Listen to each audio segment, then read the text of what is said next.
All right, it's working. Oh, hello, friends and family. I'm typically not one for preparing remarks in advance because I prefer to freeform it. So I can speak off the cuff. See, I'm not even doing a good job of reading because I really prefer freeform. But this time is different. I was, to be honest with you, afraid that I would be totally verklempt if I did not write things down. The honor of being blessed to stand before you in this capacity is beyond my wildest imagination. And I put a note here in bold to take a deep breath, as I forget to breathe. So here we go. It's International Lesbian Visibility Day. Woo! Look at us, out in force to celebrate a place that was special to so many of us in the room. If you've been following our Facebook event page, you know that we have been working our tails off to get a historical marker installed at 2210 Summit Street, home to that magical place known as Logan's Off Broadway, Jack's A Go-Go, and Summit Station. Now, here we are, a mere 45 days from unveiling Columbus's first historical marker to acknowledge the historical significance of our LGBTQ+ community. It's ours. We built it. We're living it. It belongs to us. There are scores of deserving places in Columbus that deserve that recognition. The coffee table, Stonewall, the garage, Columbus AIDS Task Force, to name a few. But it warms my heart beyond measure that Jack's and Summit Station is the first place to receive this designation. If you went, you know. The bar was far more than a place to grab a cold beer or play a game of darts. As we will hear from our storytellers, it was the soul of the lesbian community in Central Ohio for nearly 4 decades. Before we begin, it's important to thank those who have made this endeavor possible. First, thank you to the 105 donors who contributed to the GoFundMe campaign to support installation of the marker and associated festivities to celebrate the occasion. So June 9 through 11 is going to be a big weekend. Rest up. Thank you to Lesbians Benefiting the Arts, who served as our fiscal sponsor. Their support enabled us to receive grant funding from Ohio Humanities for the event tonight and to purchase a camera for creating a documentary about the bar. Big thanks go out to the Gay Ohio History Initiative and the Ohio History Connection for their guidance through the process of obtaining a marker. Believe me, the process is as hefty as the marker itself. Thank you to WOSU for hosting us in this gorgeous venue. I heard many people say, I've been here for years, I never knew this was here. It's new, it's only been a year, so you haven't missed too much. So we're fresh in this space. Thank you to Peter Brown, Cleta Logan, and Lee Parfit. Those are women who operated Logan's, Jack's A Go-Go, Summit Station, and the Kismet, for those of you who got the opportunity to go to the Kismet. And I cite Lee Parfit as the person that Petey says was her mentor. So unfortunately, Petey and Lee can't be with us tonight. Lee just had a heart attack a couple of days ago. But I tell you that she is strong, and I swear to God, this woman is an ox, and she was ready to come out tonight. And her nurse had to tell her to stay home. So I talked to her today and begged her to rest up so she's ready for June 10th. Same with Petey. We hope that she will be out there in the parade with us in June and at the dedication. Okay, thank you also to our storytellers who will bring all of that history alive tonight. And lastly, but certainly not least, thank you to the thousands of staff and patrons who knew the bar like the back of their hand. In that sacred, unassuming little space, you plotted feminist revolution, hatched groundbreaking nonprofits, raised tens of thousands of dollars to support LGBTQ+ folks in need, crushed gender binaries with drag king and dyke king performances, hooked up, broke up, made up, and God knows what else in that space. And I did learn about a few things that might have happened on the pool table, but I'm not gonna say them out loud. We all have imaginations. Aren't we fortunate to have been part of such splendor and to be here now to share those memories with generations to come? Lester, it's your turn.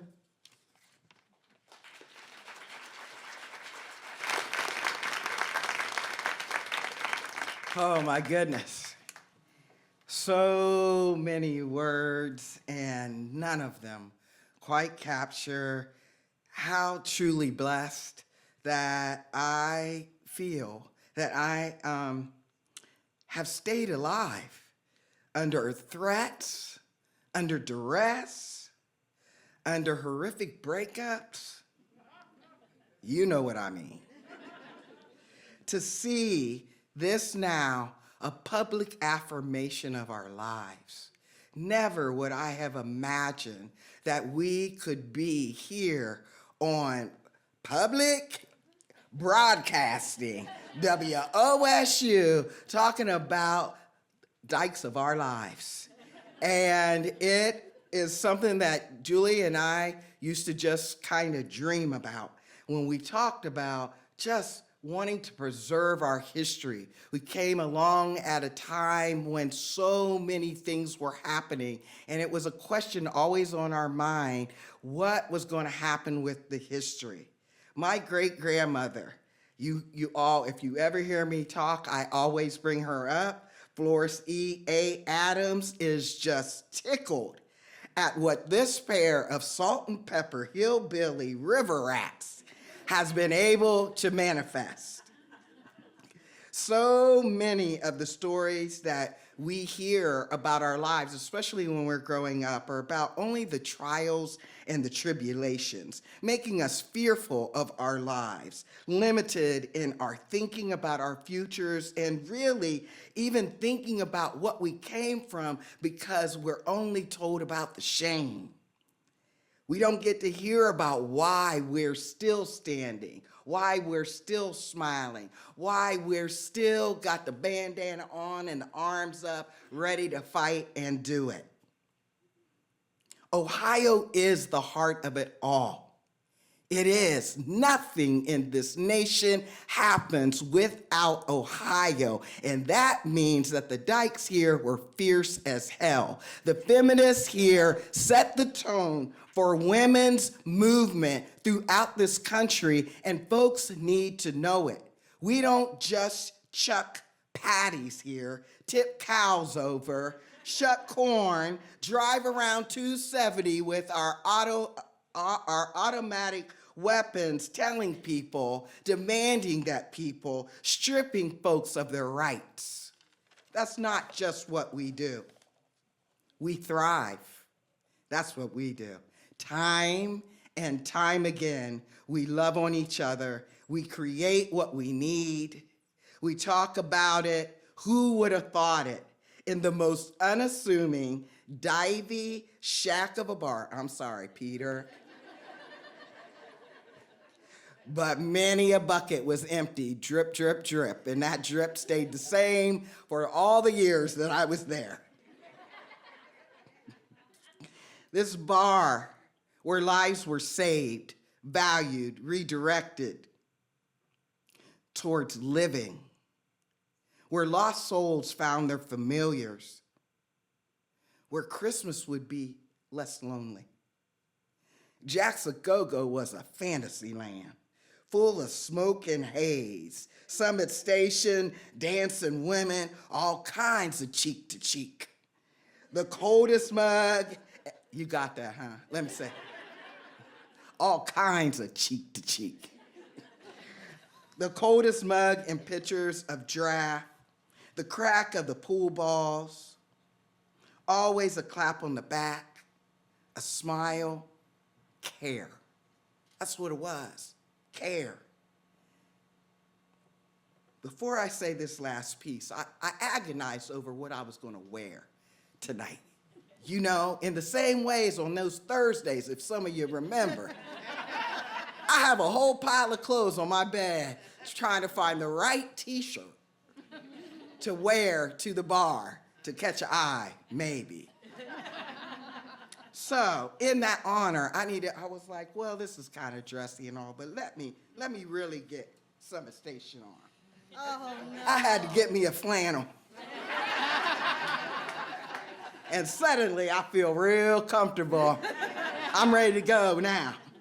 Tonight it is our pleasure to bring to you just a little of the flavor and the flair.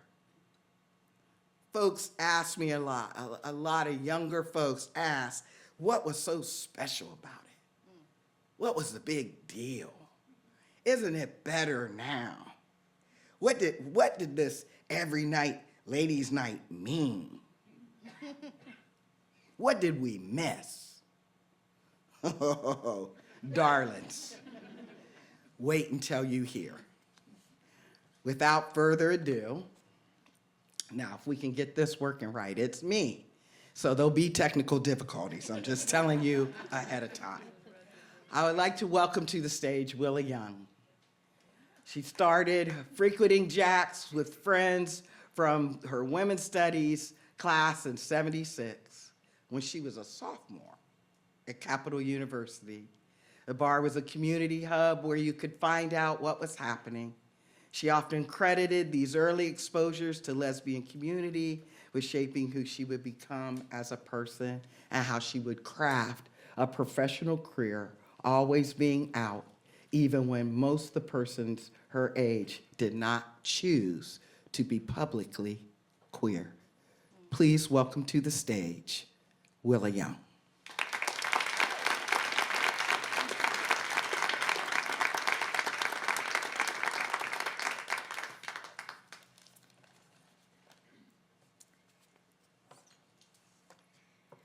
I'm going to tell you a story about my very first visit to Jack's. It was Halloween 1976. Now, I have to start out, though, to let you know. Back in the day, I mean way, way back in the day, it wasn't easy to find those bars. There were no advertisements. There were no rainbow flags outside. No neon signs, and, well, there weren't even any windows. Most bars, you had to know how to get there. You had to know somebody. You had to have your ear to the ground. Or you would look in the small print in the back pages in the classified ads of so-called alternative papers to see a list of bars. And it would give you a little description, men's, women's, both. Now, in 1976, I was 18, a sophomore women's studies and political science student at Capital University over in Bexley. I was lucky. I knew someone. I knew someone who would introduce me to gay bars in Columbus. My friend Debbie.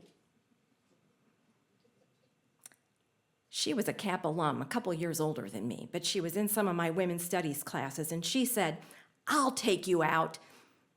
I'll take you out on Halloween, and we'll do a tour. And I thought, And she said, oh no, it is our day, our night, our holiday, Halloween. I didn't know what I was quite getting into. Now, Debbie had a car. That was a big deal back in the day, very big deal.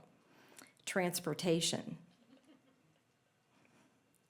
Our bar tour would start at Jack's, and then we'd venture downtown to Ties, Trade Winds, and the K, or the Kismet, as it was known. Now, Ties and the K were totally devoted to my favorite music, disco.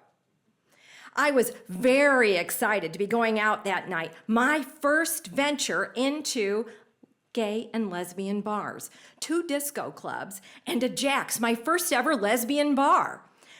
Though it was Halloween, I was not in costume. I was in my then uniform of the day.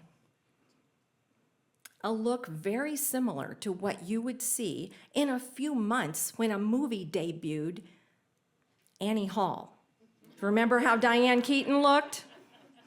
Imagine, if you will, oversized khaki pants, a button-down Oxford shirt, a menswear vest, a tie, and a wide-brimmed bowler hat. Now, Debbie did warn me, wear flat shoes in case you have to run. Don't bring your purse.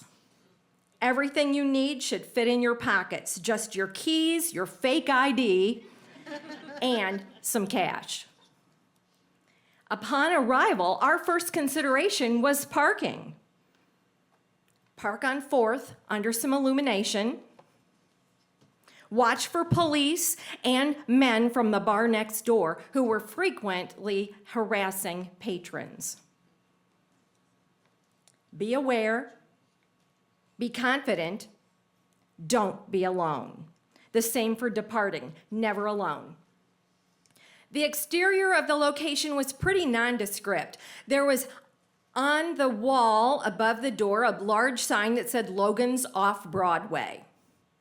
By the door, just over to the right, was a smaller sign that said, Every night is ladies' night.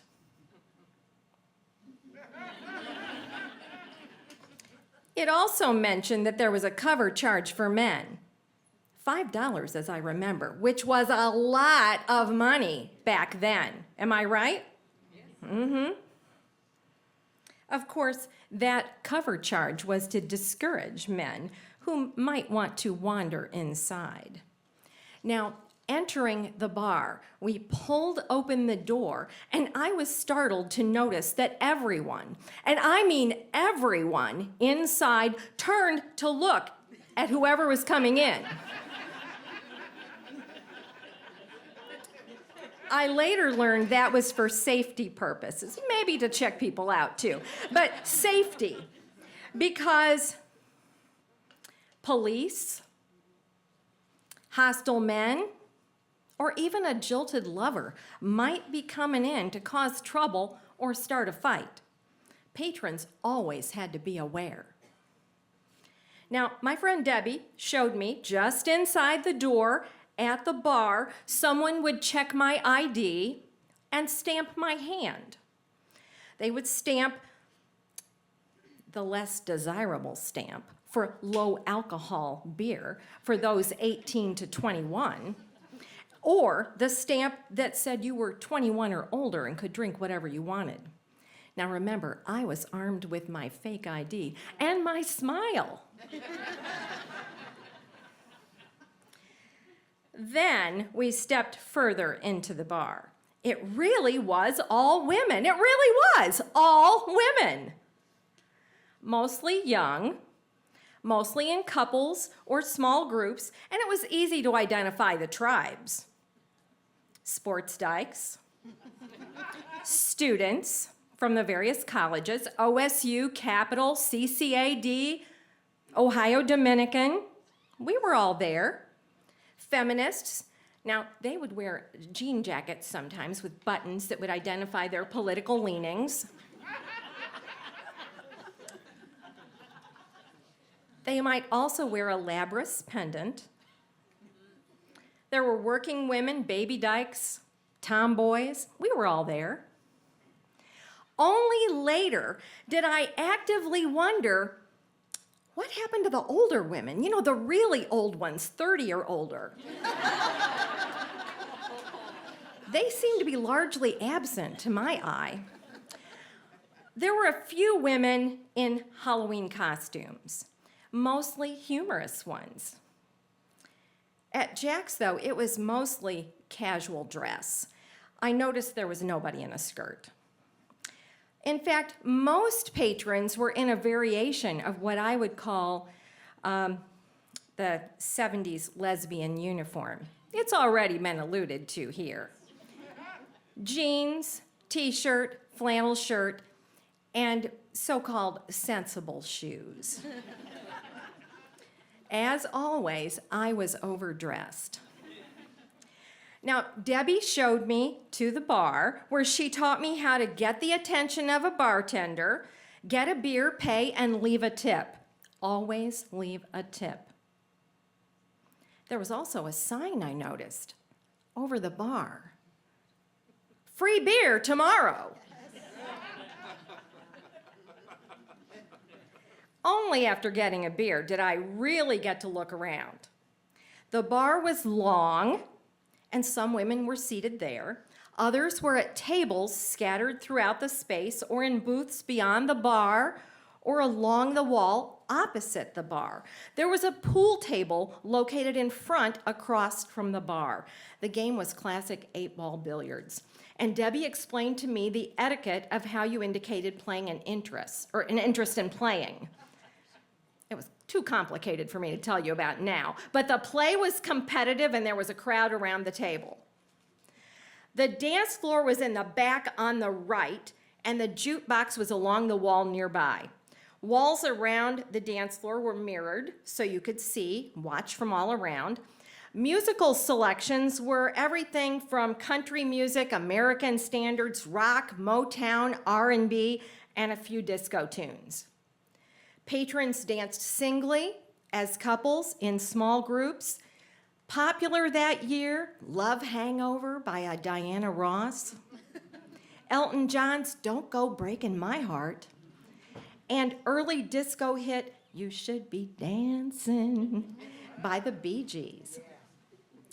Jack's patrons of later years might not actually recognize the layout I'm describing. At some point, I'm not exactly sure, my memory fails me, but the interior was remodeled and the dance floor got moved to the other side of the business, kind of beyond the end of the bar.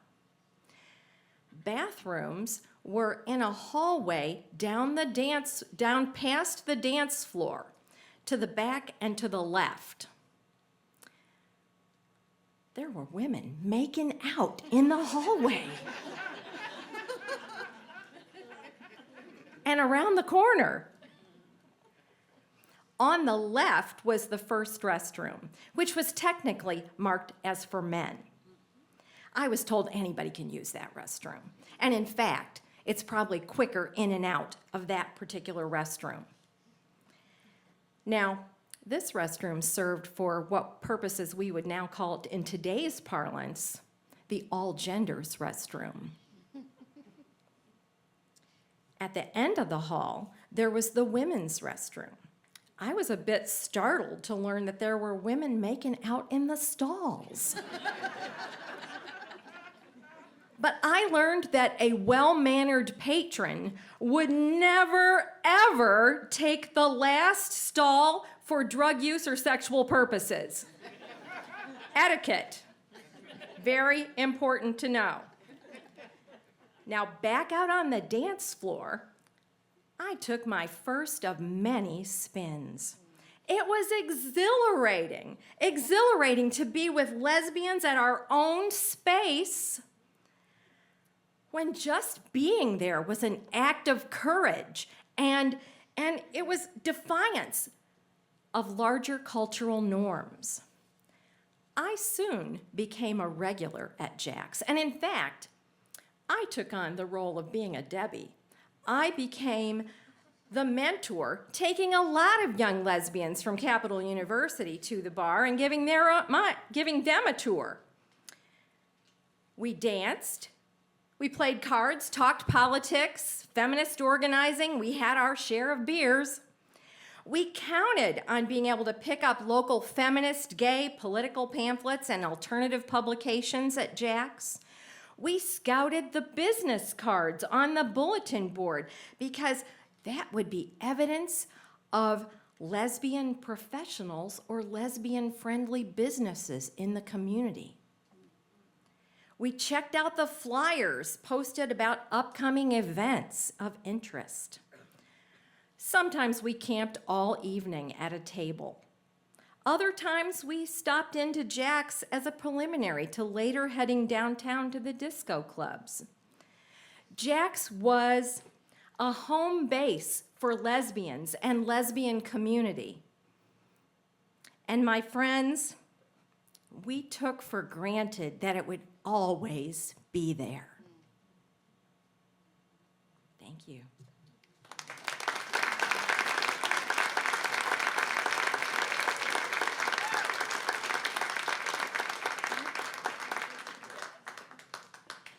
Oh, wow.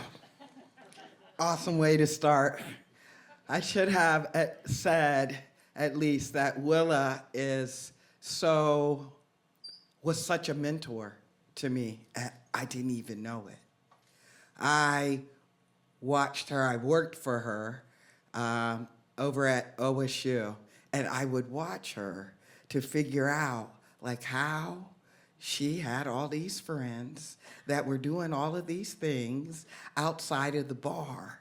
And then I would emulate or try to follow what she did, always asking her about the politics, always asking her what was going on in the community. And that's how we did each other. And I wanted to make sure she is the first person that I ever said to that I identified as a transgender person. And it is that space that she gave me to do that. And that was what Jack's was too. It was a place that welcomed you in and let you figure out who you were, no matter what. One more time for Willa.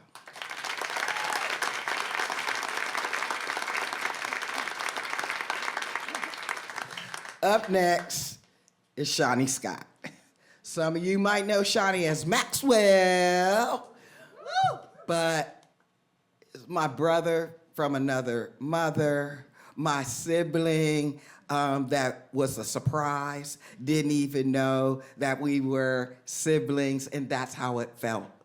And I can't think of being at Summit Station without Shawnee Scott somewhere around the corner. Shawnee says to me, Summit Station was more than a bar to this lost, confused, queer kid looking for their place in life. It was my home, my sanctuary when I needed it. It was the only place where I found love, found pain, found my voice. It was where there was always free beer tomorrow. But on any day, the best people I've ever known could be found. Please welcome to the stage, Shawnee Scott.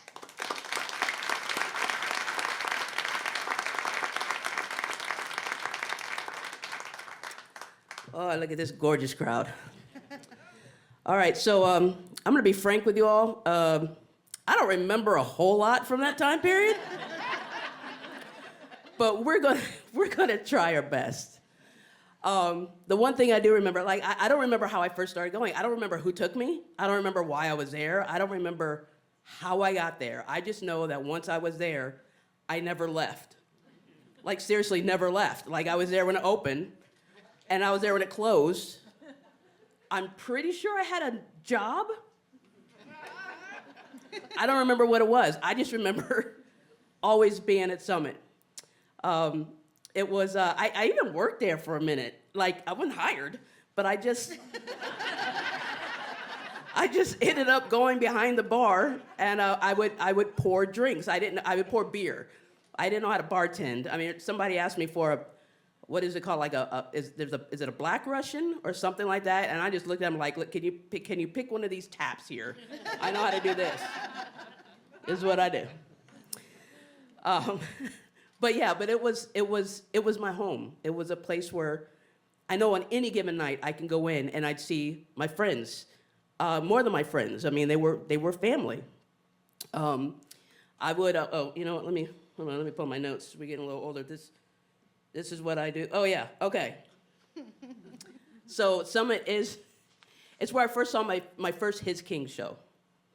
So now, a little bit about me. Let me go back a little bit to when I was younger, and I would get my mom's makeup, her mascara, and I would get in the mirror, and I would do this, and then I'd have I had a favorite tape. It had like Hall & Oates on it. It had like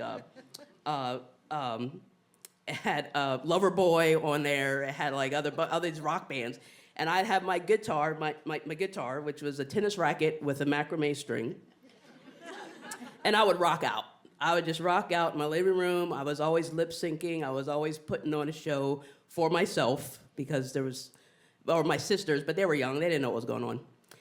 And so the first time I'm at Summit and I think it was the second His King show. I didn't go to the first, the second or third. And I fell in love.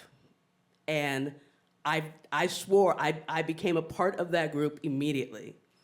And part of that was also, I also fell in love with Summit because that's where I first saw the show. So I like to think that I like to think that I held court there. The hallway that Willa mentioned. Yeah, there's some making out. There's some making out. There's some breaking up. There was advice giving. I'm sorry to whoever I gave advice to back then. Sorry. But yeah, there was some advice given, and there was just a vibe, a feeling of family. We had they're going to come out and speak after. I don't want to give too much away, but one of the things that I do love is Jen Rose and Helen. They were a staple there, always. Jen Rose with her whiskey and her cigarette, and Helen, they're both working on, I don't know, school. I think it was her dissertation for PJ. I don't know. All I know is I wasn't working on it, so I was happy to just let them do their thing. But that was it's one of those, landmarks, right? You walk in a place and everything is fine if that's happening, right? Everything is fine if the pool table has a row of quarters on it. Everything is fine if, the dartboard, the darts are going and the blinging, and, that's how I perfected my dart throw. And the dance floor. Oh, the dance floor. Yeah. Man, I stared in that mirror a lot. Making sure my hip thrusts were just right, and I was swinging, and I had to, practice my mean mugs for, my hip hop, that I was doing, the acting, the acts I would do. Gosh, there was I remember, Yvette, I don't know if you remember this, but there was one time where we were on the dance floor and we did this impromptu tango dance, just so in sync. We were just spinning each other around, and it was the time of my life. It was a time that I will cherish forever. I mean, it was my coming of age. It was where I learned more about myself. It was where I felt the deepest pain, but also the highest highs. And it was, karaoke nights. Oh, man. I can't tell you how many times I've co-opted somebody else's song because I just loved singing and performing, and it was so great. And they were so, every Monday we would go, or was it Sundays or Mondays? Mondays, yes. And it was after softball. Mm-hmm. And it was it was church. It was church. I mean, and that was, I don't know, that's some of the memories I have. I'm sure there's probably more that will pop up. In fact, let me check my notes here. Oh yeah, one story, okay, about the rugby team. Shoot the boot. So I played rugby once. And it was half a game.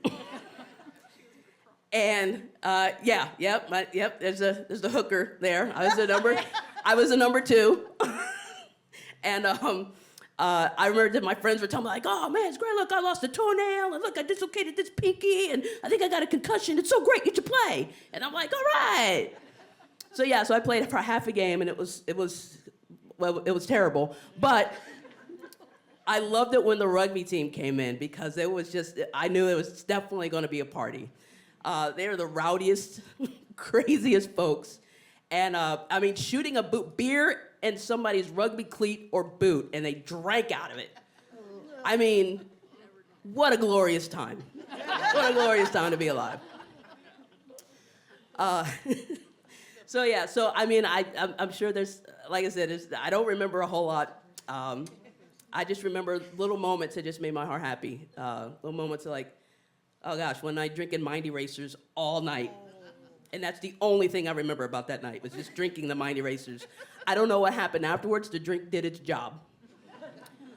So Summit was a place where I found the people who I will know for the rest of my life. They're family. They are my heart. And they are people that no matter how much time has passed, I know that they're with me and I'm with them, and we love each other. And those are the best days of my life. Well, my son being born was the best day, but when I was younger, those are the best day of my life. Thanks.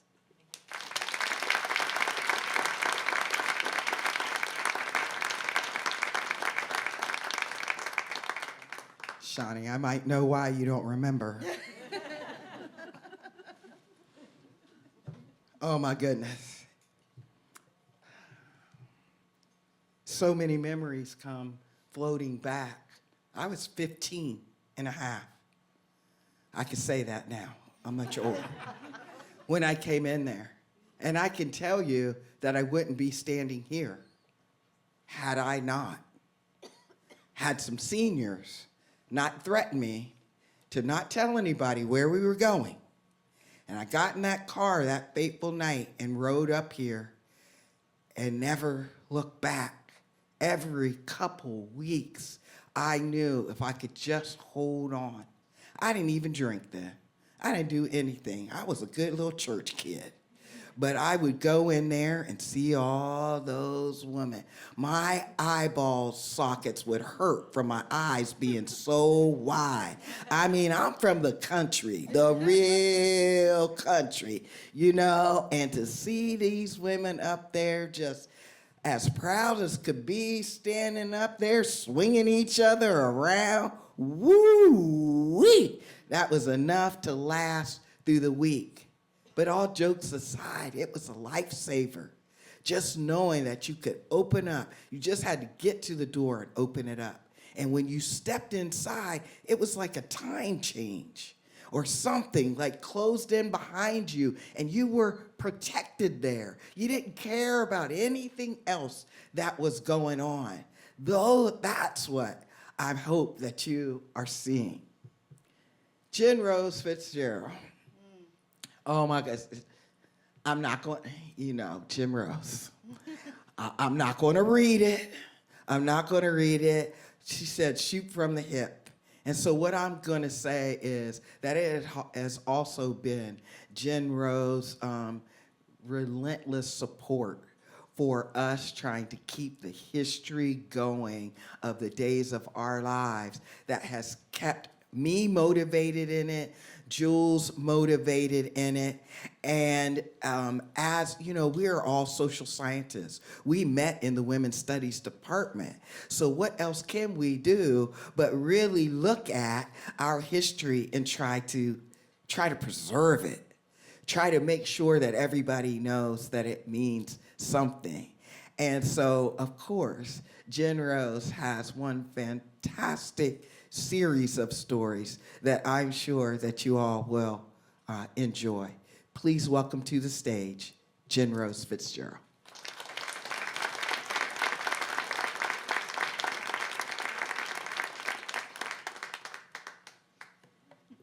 I got myself a cheat sheet too. Can you hear me okay? Yes. So Shawnee did not lie. Y'all, Summit Station was an amazing place for so many reasons, not just because I did write 2 master's theses in that bar. Ask around, Helen and I had a booth, and it was true. Yes. It is also the place where I performed with my first band, Bitches Brew, with Kelly Cole. It is a place where I had the honor of witnessing the formation of his Kings and being a part of that community as a part of the King's Court, which was amazing. For those of us who had a complicated relationship to gender identity or sexuality, it was a safe haven. To me, the most important part of this, it brought people together whose paths would not have otherwise crossed. And we don't have that same thing today. I say it was a safe haven because it was a place where you could be comfortable in your skin. But it was also a place where you could grapple with what was uncomfortable, because there were people, like I said, from all walks of life that were sharing this space. They didn't grow up in the same neighborhood. They didn't, you know, it wasn't like the neighborhood bar. So Jack's brought people together, tied together by a thin but powerful thread of identity. And I say thin because identity takes many forms. We were not all the same. We did not agree all the time. I am not going to stand up here and pretend like there was never any drama. But I say powerful because we found ways to be in community across all of these identities and proclivities and sometimes very deep divides. Like the time that his kings performed some S&M numbers comes to mind. And some of the patrons decided that they were going to girl-cot the show because they did not appreciate this, or they were conflicted. You know, they thought, is this violence against women being represented? Is this what we created this space for? And it was intense conversations that happened around these numbers. And so the kings responded by putting up signs around that said, look, anything that we are doing up on this stage is consensual. We would never represent violence against women in any forms. Please understand that the numbers that we are doing are portraying consensual sexual play between adults. And they gave people the opportunity to leave the space if they were uncomfortable during those numbers. So they found ways to, just a little grainy footage of such. They found ways to kind of keep a conversation going. And I'm not saying everybody agreed in the end, but those tensions could exist in that space. We could talk about it, we could debate late into the night, and we did, and work through those kind of differences, and then get up the next day and do it all over again. And to me, that was the best part of Summit Station. That thin but powerful thread still provided a space for us to come together and apart and together again. And look, if we ever needed something in the world right now, we need more of that, in my opinion. But when I think of Summit as a space for embracing tension and difference, another memory jumps to the top for me. And this is the after party that was held there following the funeral of Samira Pruitt, AKA David Kingston, AKA Link. If you know, you know. Those of us who had been to the funeral wore these blue ribbons. This is me and Helen here. And these blue ribbons, everybody had these, and they had 3 tiers coming down from them that said Samira, David, and Link, because we were hell-bent on honoring every part of Samira, right? Not just one part. And that we were going to show up at that funeral and not pretend that Samira was one thing. And so here we were we found ourselves in it as we were stood waiting to get into the room. We found ourselves in line next to folks from Samira's dad's church, not knowing how we might be received. There are some people here who were there. I can see some folks here who had this experience. Everyone's standing there in their Sunday best, which looked a little bit different depending on which group you belonged to. Let's just say there were your suits and your ties, and there were your church hats. So there are many ways to wear a crown. But as we were standing in that line, awkwardly, this woman leaned over to me and she said, I really like your tie. It was a nice tie. I mean, it's a nice tie. And I was like, you know, this was like a great offering. And I leaned over to her and I said, I really like your hat. It was a really good hat, I'm telling you. And that exchange felt welcoming. Not every moment at that funeral felt welcoming, but that exchange felt welcoming. But the reason I bring this up is because the after party was at Summit Station. And the after party, some of those people came to Summit Station. I know, you know, some people you would expect, Samira's mom and I think cousin, but a couple of other folks came and sat in this other world of Samira's. And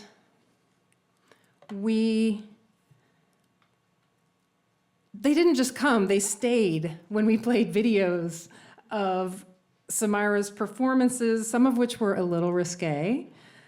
They stayed as we spoke words and moved our bodies to the music and sang songs to honor the Samira that we knew, that maybe was different than the Samira that they knew. And some of it might have been uncomfortable for them. Like we each had moments in that day we were uncomfortable, where we could honor our Samira, the King of Kings, in all her glory.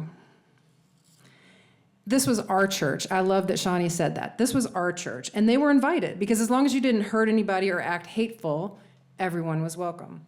So Jack's was a place where that could happen. And it's not just any place where that could happen. Because we understood how to hang on to that thin and powerful thread.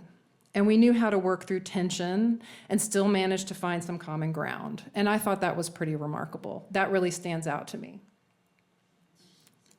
Oh, come on. That was the magic of Jack's to me. I'm not sure All of us knew exactly what we had in that place until it was gone. Little Helen, crowd pleaser. We created culture and built community in that place. We laughed, cried, sang, danced, drank, smoked, celebrated, grieved, kissed, and many other verbs in that place. And I would be personally a very different person if not for the connections and friendships and experiences that were made possible by this little place called Summit Station, or the venue formerly known as Jack's. Thank you.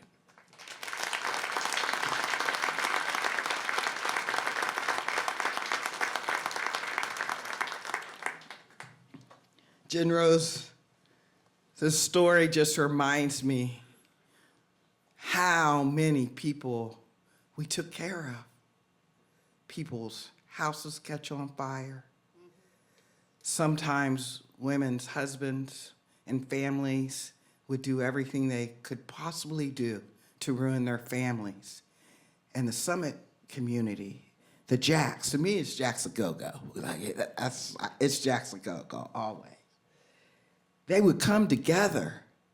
People who only had 2 dimes themselves somehow would come together and get that person taken care of. Lawyer fees taken care of. Rent taken care of. Food taken care of. Funerals taken care of. We would go there regardless of whether the family wanted us to show up or, hey, hi. I'm seeing all kinds of faces. Sorry, got sidetracked there. Would come together to take care of each other without fail. The FACES unit at the Nationwide Children's Hospital would not be there if it were not for the lesbians of Summit Station who kept it afloat. There should be a marker there. Columbus AIDS Task Force, all of the work that is around HIV and AIDS in this state can be directly connected back to the women at Summit Station. There is no doubt in my mind about that. They wrote grants, they bugged people, they called people, they stood there with flyers when no one else would do it. That is what Summit was about. We took care of each other beyond the drinking and the fun. We really were there for each other.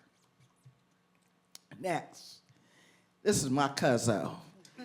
Cherie Hampton started coming to Summit Station, in the early 2000s with her cousin, Luster de la Virgin. Maybe y'all know who that is. I don't know. And I can remember, actually, the funny thing is that Cherie and I did not grow up knowing each other. I kept seeing Cherie over in the student union in the food court. And she looks like my other cousin. And I finally just got brave one day and went up and said, this is probably going to seem really weird, but do you have any people in Zanesville?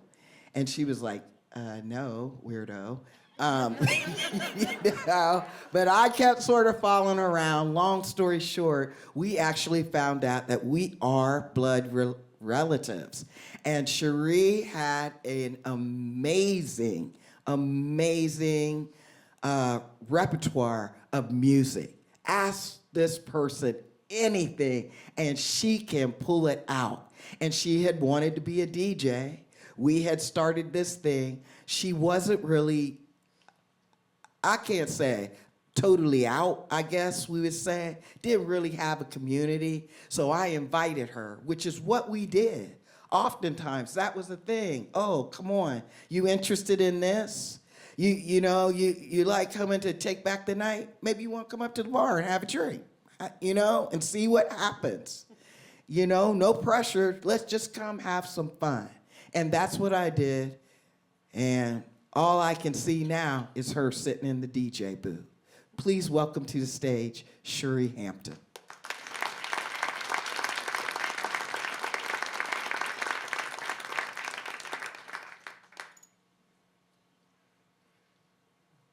evening, everyone. Thanks to my cousin Lester. She's the reason why I'm here. Well, he is the reason why I'm here. Summit is so special to me. It was the place that gave me my family. When Lester and I, when he grabbed me out of the crowd of people, not only did they scare me, because I'm minding my own business, and here's this hand grabbing me. And the first thing they say to me, "Do you have people in Zanesville?" Never been to Zanesville in my life.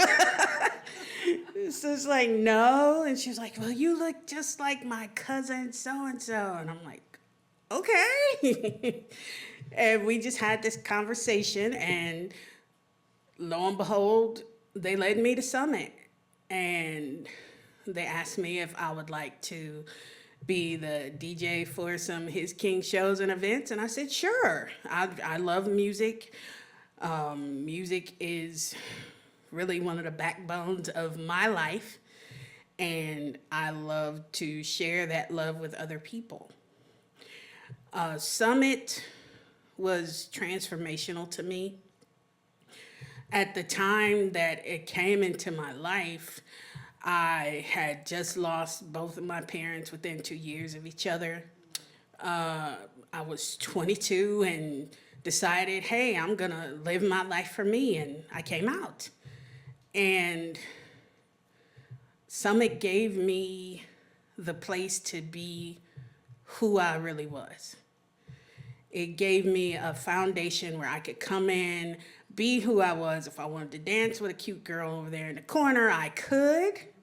If I wanted to buy a pretty woman a drink and like never say 2 words to her, I could. It gave me a place to be who I am safely.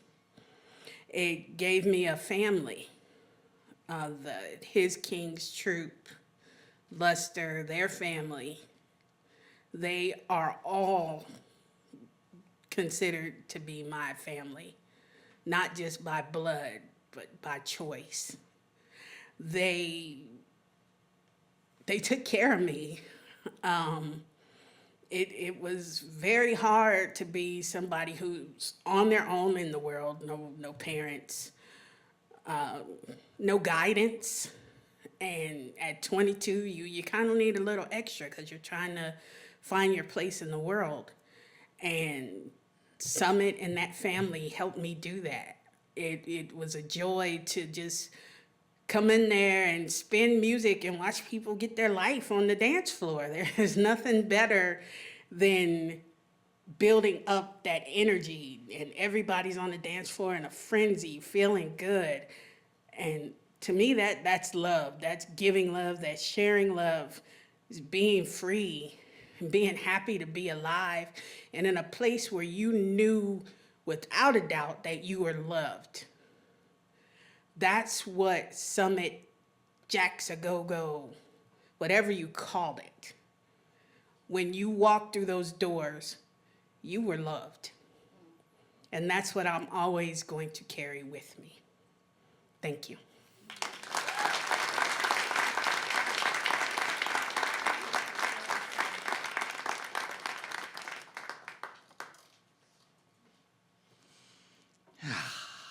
I love it. One of the things that I am remiss that I didn't do in the beginning that I want to take a moment and do now. And that is to lift up those folks that have passed, that would have loved to have been here, would have maybe been willing to tell a story, that were crucial and critical to us, feeling comfortable with us. I just want to take a few seconds and a little bit of time to think about them. If you want to say their names, we're going to do it old church style. If you want to say their names, to lift them up and invoke them into the space, please do so. I also was remiss in thanking the folks before us for this land that we stand upon. That was bad of me. I just got nervous and excited. But I do want always like to bring attention to the stolen land that we operate on, and to bring, let those folks know that we appreciate being able to be in this space. But let's just take a few moments to lift those folks up. Cleta Logan, Samira Pruitt,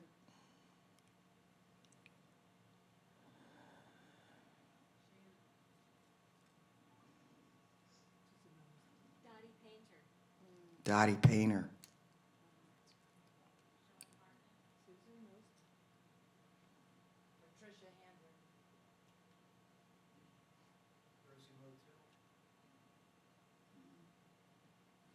Pat Hambrick,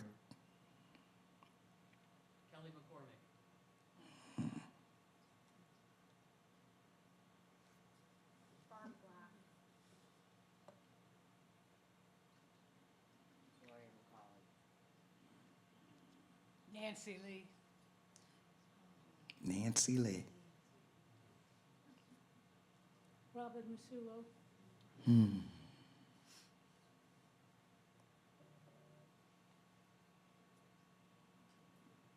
Thank you.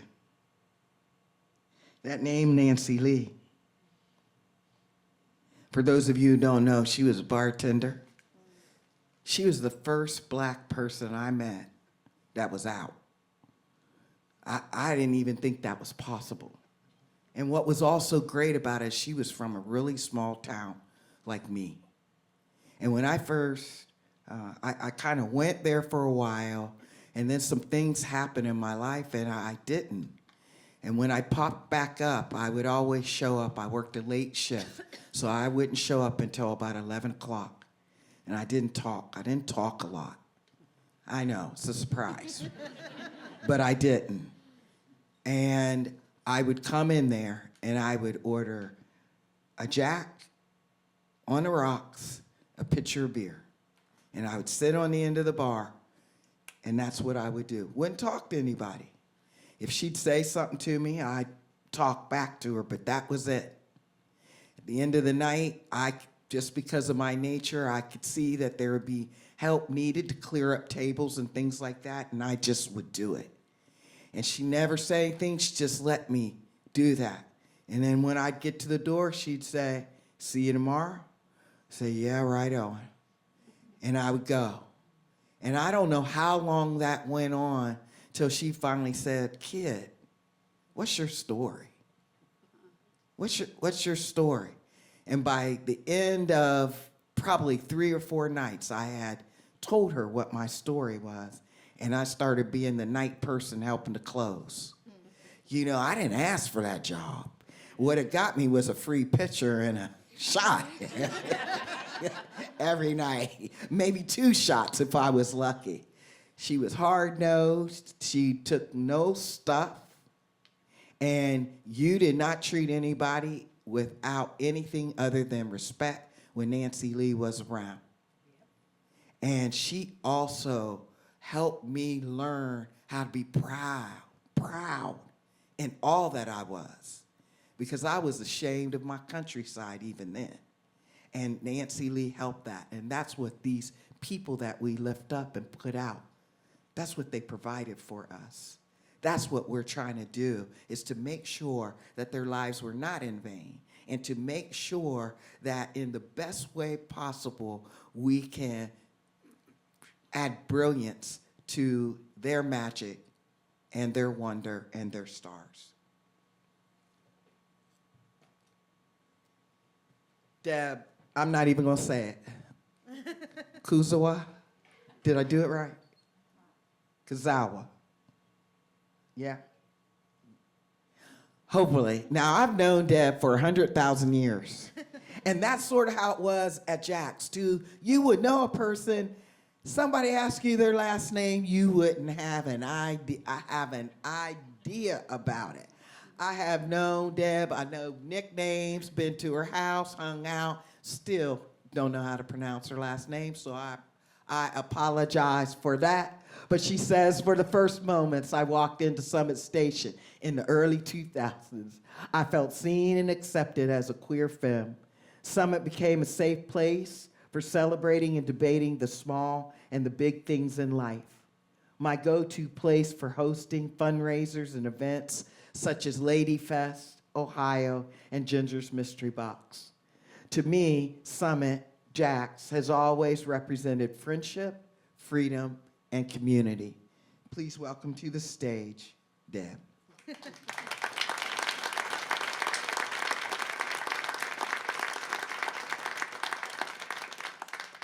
We even practiced it. So I moved to Columbus in 2002. There's a theme here. I moved here to start a master's in women's studies. I may have first went there with these two ladies. That is Dana and Olivia in the middle. If you're a patron of Jack's from the early 2000s, you'd be familiar with Olivia. She was an amazing KJ there. This is like when Columbus had 27, 28 or so queer-focused establishments, bars, restaurants, things of the nature. I really wish I still had one of those bar guides from back in the day. As a queer femme, I wasn't always recognized. I still remember going into a club in Cleveland and having a woman come up to me and look me up and down in my dress and my heels and go, "You don't like women?" And I looked at her and I said, "I don't like you." But okay. But that wasn't the case with Jack's. The moment I walked into Jack's, I was recognized. I was recognized as a queer woman. I was recognized as a queer femme. It was true. That door opened, everyone, who's that? Who's that? Who's coming in, right? And it didn't matter if I was wearing jeans and a t-shirt or if I was wearing a dress and dripping in rhinestones, I was still always recognized. Summit always reminded me of the kind of bars that my parents like to go to. Somebody said it wasn't a neighborhood bar because we were from all over the place, but it kind of functioned like a neighborhood bar. So it was, that smaller, more intimate, plenty of dark corners, a little bit of a dive, right? And it was welcoming, right? Of course, welcoming to women, ladies' night every night, $5 for men. But by the 2000s, respectful men were definitely welcome, but, the moment somebody stepped out of line, they knew they stepped out of line. Many times, Summit was the destination. That's where we were going. Sometimes it was the precursor to going to East Village or going to Wall Street, more than likely. Summit was integral. Oh, wait, I have to say here, this is from Queer Prom, right? We had so many events there, Queer Prom. This was the queen of the Queer Prom, and that's Sabrina and Daisy, I believe Daisy was her name. But Lady Fest 2004 was a success because of Jack's and Summit Station. We're still one of the only Lady Fests to actually raise money. Most of them lost money or broke even, but we were insistent that we had to make this a success. And so we spent a lot of time fundraising. So we would be holding events weekly, sometimes multiple times in a weekend. Dana and I were part of the performance committee. We ran the performance committee, which was basically everything else but music, right? So it's a lot of different things. So we were having comedy shows and spoken word nights and performance art. And not everybody was always a fan, right? Not everybody always liked it. It was also a venue for the festival itself. We were there all the time. So a lot of times we had our meetings there. Many times we would go there after our meetings. If you've ever done any type of decision-making by consensus, your hour-long meeting is suddenly 5 hours long, right? So Jack's was often the place we would go to after our long debates about, what language were we going to use in the flyer, for example, or whatever it might be. But we always went to Jack's to do events because it was so easy. We would do the promo, we would make the flyers. We would charge some money at the door. They'd say, sure, you can keep it. We're going to have people in here drinking. Sounds great to us. Of course, it wasn't perfect, right? The mic might be there and working, or it might not be. It might be only usable from the bar or the DJ booth, or just somehow MIA. Of course, the bathrooms, as we've already talked about, were always an unknown situation. If you were lucky, there was more than one working. Made it a little bit more difficult when there was only one working, but then you didn't have to really worry so much about, holding up the bathroom, because there was always one that you could go in and make out in anyway. So Summit Station and Lady Fest 2004 in a queer theory class helped me birth my alter ego, Ginger Jones. I was enrolled in a queer theory class where he wanted us to think queerly about our final project, so I created a performance piece. You can see when I performed it for Lady Fest, this was not the original one. And I don't remember her drag name, but that's Erin Altz. After the show is when I really started to develop my persona and think of a specific name and all of that. So producing shows at Summit really gave me the confidence and the freedom to be myself, to explore who I was, what I wanted, and who I wanted to be, and help me understand what my politics were and all of everything else that comes with that. So I started doing Ginger's Mystery Box. So this is a flyer from the one that was held at Jack's. By that time, Summit had gone back to being called Jack's. If I remember correctly, the show was supposed to start at 10. It got started around 10:30. There was supposed to be like 3 hours of dancing. There was maybe an hour and a half of dancing before it was closed, but that's okay. It was a variety fundraiser, and it was a way for me to showcase and funnel my creative and charitable pursuits, I guess. I generally held them in January around my birthday, and I knew that Summit had to be one of those locations.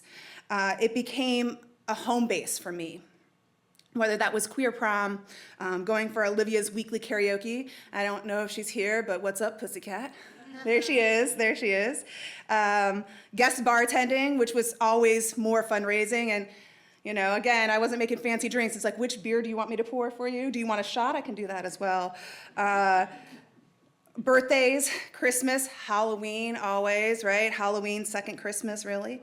For me, Summit and Jack's is always going to be a smoky room, some green neon, friendship, freedom, and fundraising. Thank you.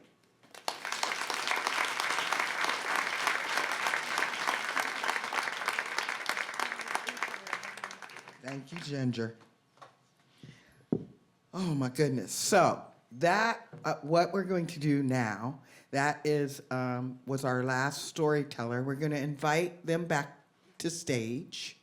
I've got a couple questions for them, and then we have a couple more people that we're going to invite up, and then we're going to turn it over to you all to ask your questions or make your comments, add to the commentary. So if you all wouldn't mind to come back in, I'd appreciate it, please.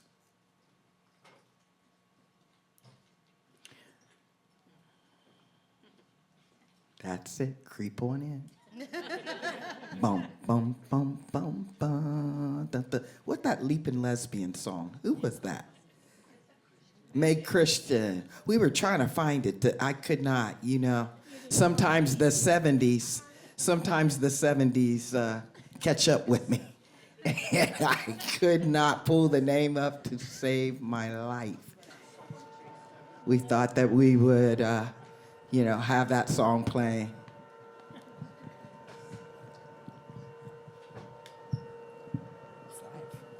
Is this on? Yes, it is. I know it's a little obnoxious, but it's all right. We can cut that out in the edited version. So let's thank everybody.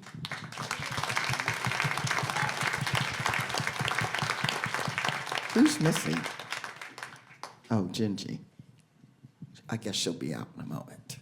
So one of the things that I would like to ask is just, does anybody have a memory that was buried that when you heard the story today, it made you think about it? Oh, so many. Well, would you share one, please? Well, I was just thinking when Deb had mentioned something about the fundraising and everything. I remember that we used to have a poetry reading night called Speak at Summit, and Donna Jean, she was like she started it, and then kind of came to me. I kind of adopted it, and then we had we had great storytelling and poetry, and it was just, again, it's one of the testaments to all the things that you could do at Jack's. It wasn't just beer and drama and dancing. It was also art in so many ways. So yeah, so that was something that I can't believe I forgot that, but yeah. There was so much. We would call it programming. There was so much programming that happened at Summit. It was a hotbed for women's music. I saw so many artists before they went, and that's when we really had the women's music circuit was going on. I mean, I know there's women music now, but I do not think that I don't see it coming through town in the ways that it did then. And Summit was one of the places that you went to hear this women's music. I mean, solo artists, bands. We even had got some electronica going on in there. There was punk. There were folks that came all the way from Germany to play in that little band. And you would often see those people and then go to a festival, and there they were. And so somehow it made it seem even more, I don't know, like big time, right? Than it would just, it would otherwise. Anybody else?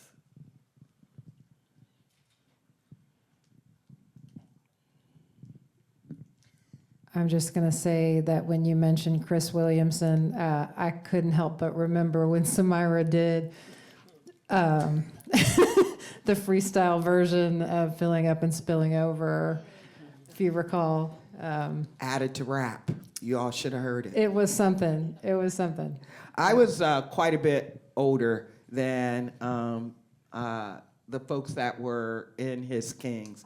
And I was always trying to turn them on to the music and see how we could integrate and see how, I'm like, these messages are they're the same messages. All right, maybe you need some electric put in there or a different kind of drum or something. But listen to these women, listen to these really mothers that have some words for you, and it really helped us, I think, in understanding how our histories are all cooked together. Willa, I was wondering, as your super femme self, as Ginger was talking, if you had, I heard you say a little bit about your finesse, but how that operated in the bars. Actually, when I was preparing to speak and thinking the last few, months, knowing that this event was coming, and I thought a lot about things, and I would talk with my wife, and she asked me, she said, "Did you ever pick anybody up? Did anybody ever pick you up at the bar?" And I was like, no. Oftentimes I felt like I wasn't really fitting in because, I would just go and be myself, and I always felt in many ways that I just didn't fit. I would go in skirts with my unshaven legs, and people would stare at me. They would, so I often had not negative experiences, because I was there, after all, with my friends having a great time, but I never felt terribly embraced. And so I have really mixed feelings. I mean, it was a great place to be. As I talked about, the importance of community. But I always felt like a little bit like I was on the outskirts. Well, I didn't mean to put it quite that way, but Without a skirt or the outside? yeah. Yeah, that tension that existed there. There are times when I believe that tension is what happened to Summit Station. Is that people suddenly, I don't know, couldn't quite see themselves fitting together in a way that maybe I was just blind to it and was so euphoric about what was happening in the space that I didn't recognize that that there was a certain dress code, I guess, or a certain way of being, and I think that part of that, was the feminist movement recognizing that that was the only space allowed, and being worried about it coming in and overtaking, in a way, this space that celebrated dykeness. Maybe that's it. I don't know. I had a question, and it just went directly out of my mind. Oh, so Willa, you had told me, this question is to you again, because we've been very, very curious about the Jack's a Go-Go thing. We have not run into, one of the things that Julie and I didn't expect was how interested and how excited that you all would be for us to do this project. And it went from, hey, let's do this historical marker, to, I think we should make a movie. Oh, let's not just make a movie, let's make a 10-part documentary. Okay, and you know what we're gonna do? We have no idea, but we're gonna start interviewing people. And we have been interviewing people and learning so much about, some people would think that Summit Station didn't start being a women's bar until late 70s or 80s. But then, as we have been taught and educated over the last few months, people knew that it was a lesbian bar in the early 70s, late 60s. When you hear that, right? Because what does it tell us about ourselves? And it wasn't that people were running in and out. Folks were walking in there proud. Folks were walking in there like, hell yeah, I'm over here at Jack's a Go-Go, and we are strong women, and we are going to stand up for ourselves, and we're going to make our own money, and we're going to do our own thing. And it changes. It changes what we believe about ourselves in this time. Because I know folks now, young lesbians now, who don't believe that they have a history prior to the 90s. I mean, seriously, we laugh about it, but it is the truth. How, is that possible? How could it be that this is, nobody knows that? What I'm hoping in all of this is that maybe we're going to get another bar, huh? Maybe we're going to get another space, huh? It could happen. It really could happen. Shuri, I'm wondering if you would talk about, so you were up there DJing, and I'm wondering, just what, if you could just talk about the different types of music that you would do for people and how that affected the crowd. I played so many different types of music, and I really would just wait for people to come up. I would think of a song, I would go off of the energy in the bar, and if people were just kind of milling about and not dancing, I would play something to get their attention. And everybody fell in line. And everybody would fall in line. It could be Get the Party Started remix Pink and Red Man. And people would come from, people who I didn't even see walk in, came from like out of the corners. Oh, And up on the would be- ramp, around the corner. Yeah.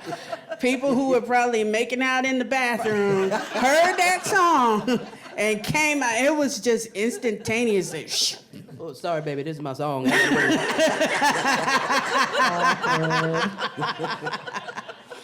But really, it was just, I always went by the pulse of the bar. If I felt like the energy wasn't where I needed it to be to feed off the music, I would play something to get people out there dancing. And that was always the thing. And if people were already out there feeling it, I would come back with another song to keep the energy up. I wanted to get people in a frenzy. And then in the next blink, you could put on some country and they would Uh-huh. still do it. And some That was people would also still what was do- amazing. Some people would still be out there like line dancing or doing country, but whenever the country came on, that was like beer break.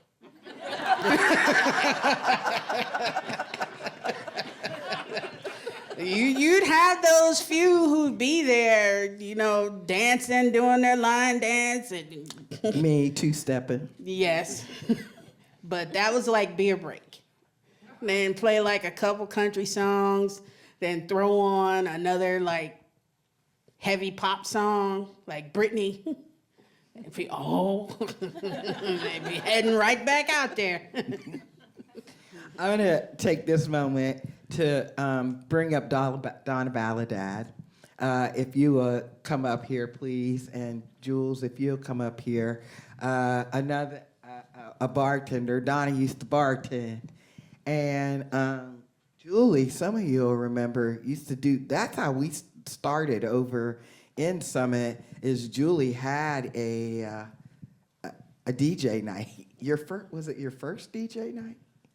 My first one in Columbus. Yeah, our first DJ night, and it was at Summit Station, and she hit me up and was like, oh my God, what are we gonna do? And it all just kind of went from there. Donna, if you don't mind, introduce yourself a little bit and Maybe. talk about, how you get to Summit. How did I get to Summit? Picture it. It was a cold. It was cold. It was snowing. It was 1995. I actually hadn't moved here yet. I came here to visit my friend. I hadn't Is met that her. a secret signal? No, she was a friend of mine. She was an ex, and we stayed friends. I'm actually from San Francisco, and I came here to visit her. And she's like, "Hey, let's go to this bar." I was like, "I can't."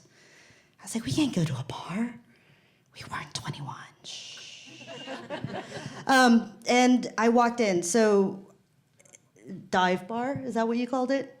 I did. You did. Dive bar, and that's With love exactly in my with heart. absolute love. And it's exactly what I called it when I first walked in, because it is absolutely vastly different than what you would get in San Francisco. And I walked in, and there's a few people there at the infamous pool table, and the other infamous pool table in the back. And in 1995, the door opened, and everybody's head went whoosh. And I was like, okay, this is nice. Shot some pool, had some beer, and it felt like home as soon as I walked in. I said, "This is a lesbian bar?" They're like, "Yeah." I was like, "Okay." I was like, I get it. 2 years later, I moved, and my friend asked me to move here. We were still friends. We still are. And I met this quirky person. We had a mutual friend, and we became fast friends. We bonded. We bonded. Boy, did we bond. We became fast friends.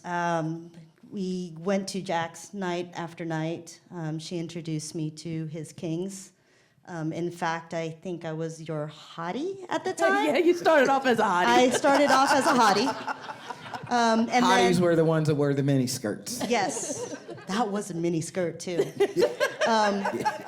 So, It anyways, was really just a strip of material. and now it would just be a headband today.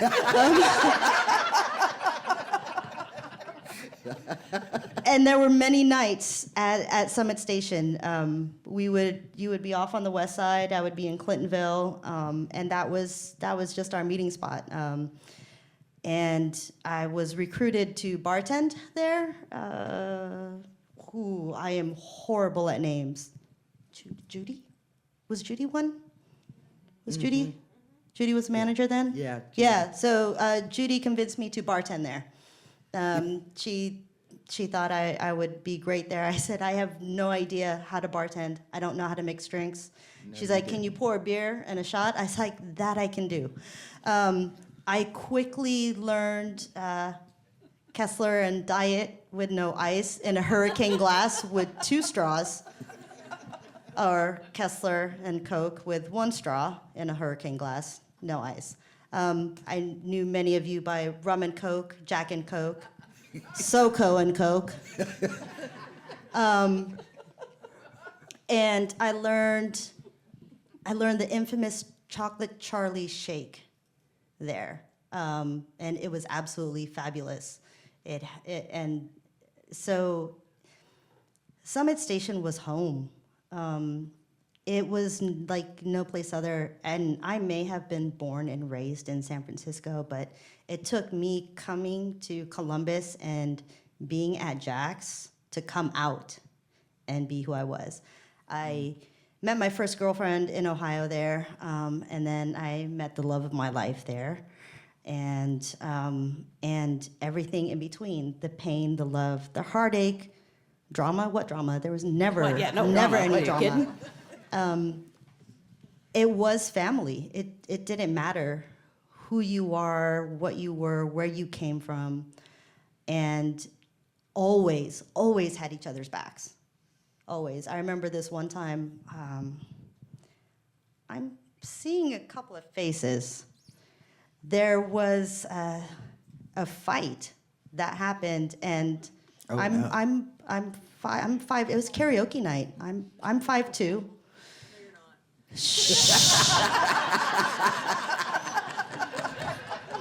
I wish I was 5'2". I believe you. In these shoes, I'm 5'2", and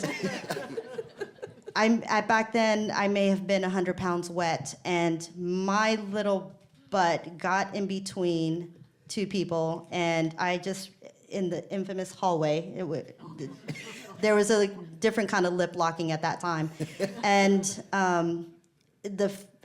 we split it apart. No big deal. It got to the front, and I said, I told one of them needed to leave, and she said no. And I don't know if you guys remember the rails on each side, but I stood there with my hands on each side, and I said, you need to leave. And next thing you know, this arm was going back, and she was coming for me. And another patron jumped off the bar and came in between us and took a punch for me. Do you remember Bonnie? So, and I will never forget that night. And she didn't have to do that. She didn't have to, but that's what we did. You know, we had each other's backs because we didn't want to see anybody get hurt. That wasn't the space.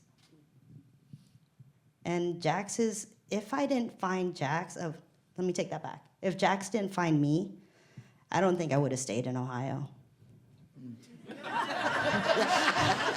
I really do not think I would have stayed in Ohio. So, but no, I'm glad having DJs there, having his kings, Bitches Brew, fantastic. But yeah, that was my time. Thank you. Sorry, that was long. Julie. Oh gosh, I'm now used to listening to stories, and it's been the biggest gift I want to say one of the biggest gifts of my life is listening to those of you that have opened your homes and taken the time to just tell us what happened in that space. And for me, I know I found my way there through meeting Luster and Michelle Pierce, MERP.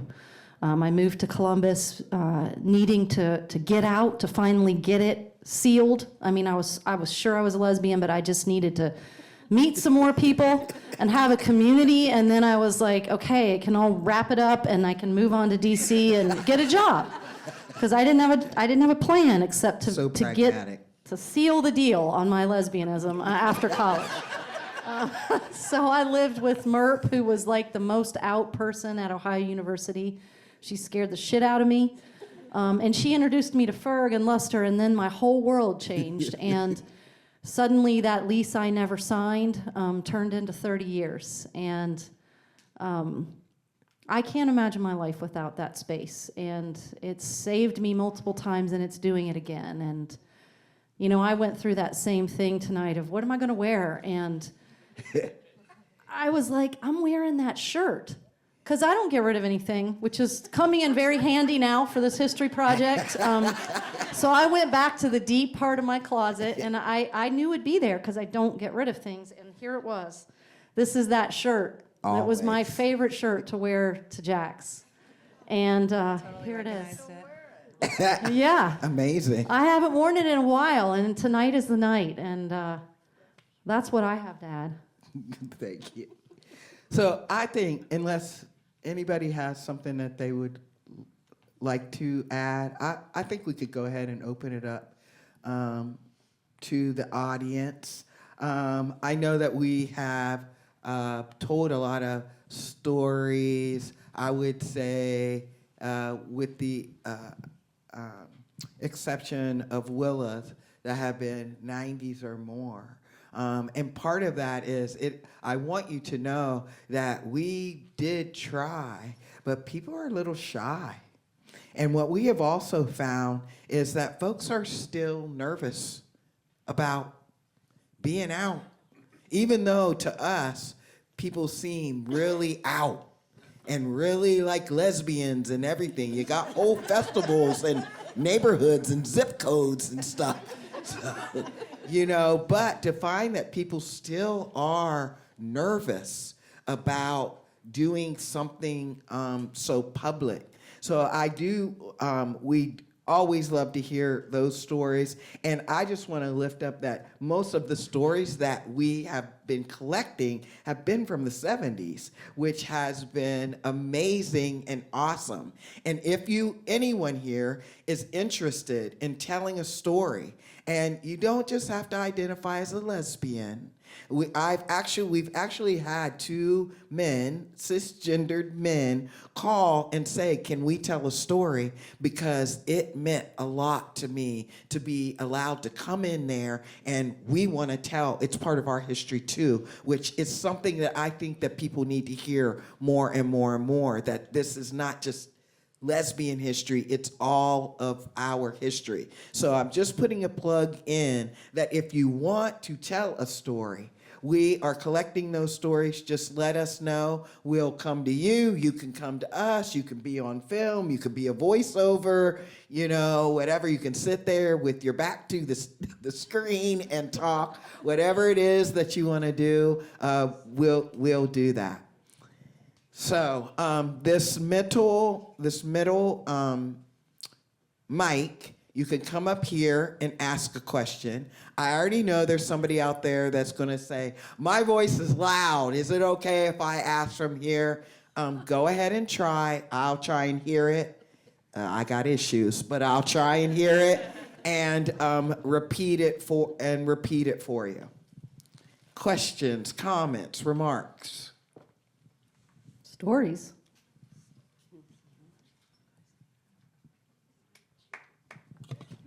All right. The first person.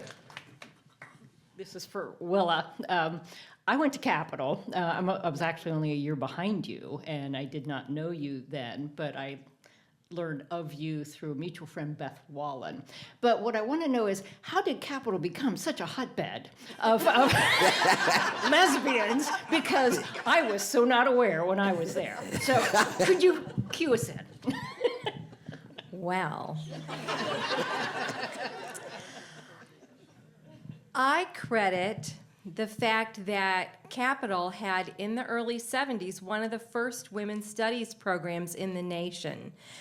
A woman named Judith Sternick was an English faculty member. She and her partner, Helen, who was also on the faculty in ethnic studies, they were not out as in how we would think about it today, but they were very visible as best friends who shared a house out in the country in New Albany.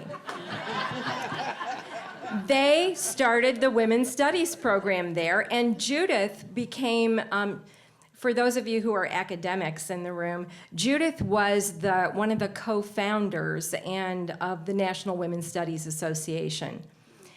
And the two of them made it possible for other faculty and staff to be somewhat visible at that time at Capitol. They started a women's studies living learning program that I was a part of. I was the RA for the floor.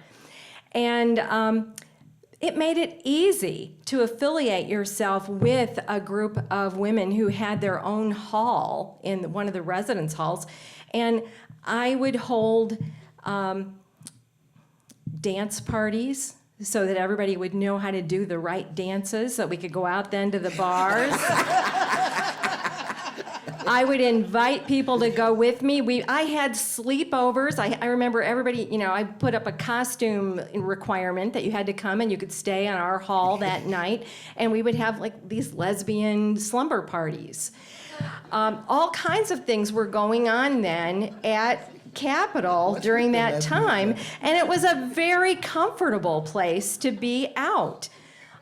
In fact, I remember my parents, when I would go home, and they would say, we told you could be whatever you wanted when you grew up, but we never thought you'd take it this far. But that was kind of what was happening at the university at that time, and that made it easy to be out and created an entire community of people who were queer or queer adjacent. Thank you.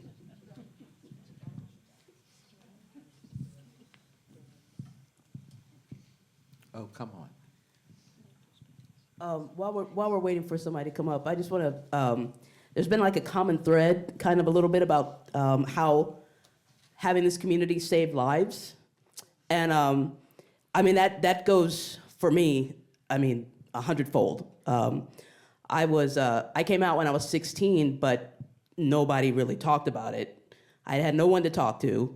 I was miserable for 4 years. I was surrounded by lesbians because I knew who they were, but you didn't talk about it, and nothing happened. And then there was one night where I was supposed to go to, my mom was sick of me moping. So she was like, just go to this group already. There was a support group that I found called, what was it, Stonewall Union. And I wasn't gonna go, but I was like, oh, let me go. And I met Samira, I met Fee, I met, who else? There was probably other people there, but I stayed out all night.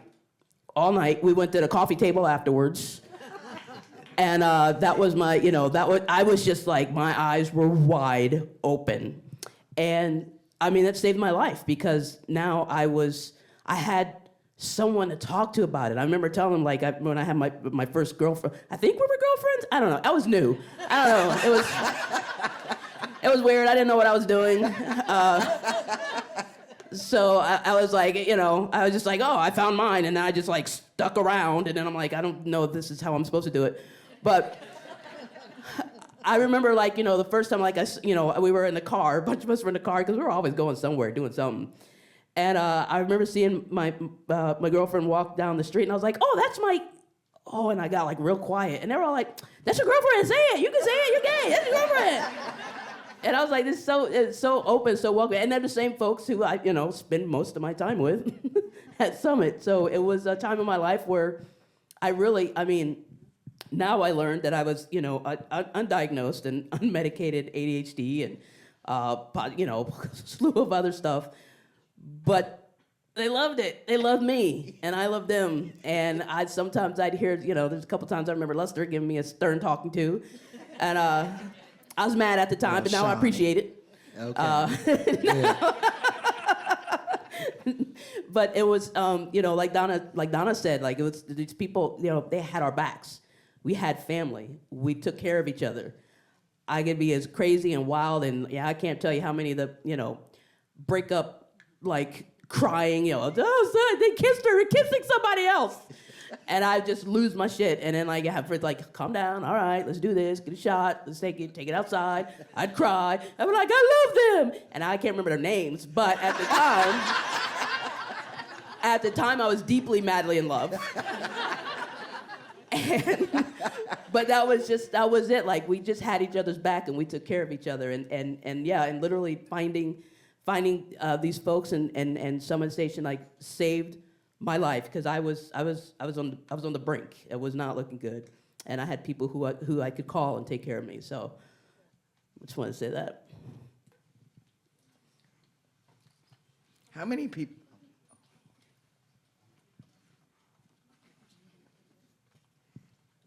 I'm Rose Rhodes, and I was graduated OSU in the 70s. And all the lesbians were in the PE department, but we couldn't talk about it. And they were like high level. No, the head of the department had us wear dresses. She was not a lesbian, but everybody else was. So I graduated and went to California with my girlfriend. Well, I had lesbian sleepovers in my Methodist rooming house. What's with the lesbians and the know, sleepovers? Why don't we still And have we- that? Last 3 days. These were with my roommates who didn't, we'd put the beds together and we'd all sleep together. So anyway, it was the best we could do at the time. I went to California for 4 years, came back. Well, I went to, I had to take a year of classwork to teach in California. And I took psychology at UCLA in Pepperdine. One of the classes I took was Radical Lesbian Feminism, the woman who, the book. And I was the lesbian authority in the class. All the ladies were like, all over, just what is this all about? So I had a good time, went to San Francisco for Gay Pride, came back in 74 and went to Jack's. And had no idea it was there during college. I don't know exactly when it opened, but it was there in 74. And, it was a relief to start being out somewhere, because there was nowhere. I mean, I got chased out of Girl Scout camps and Camp Fire Girl camps all over the country. But, this was coming home, and this was Columbus, and I've been here since. That's it.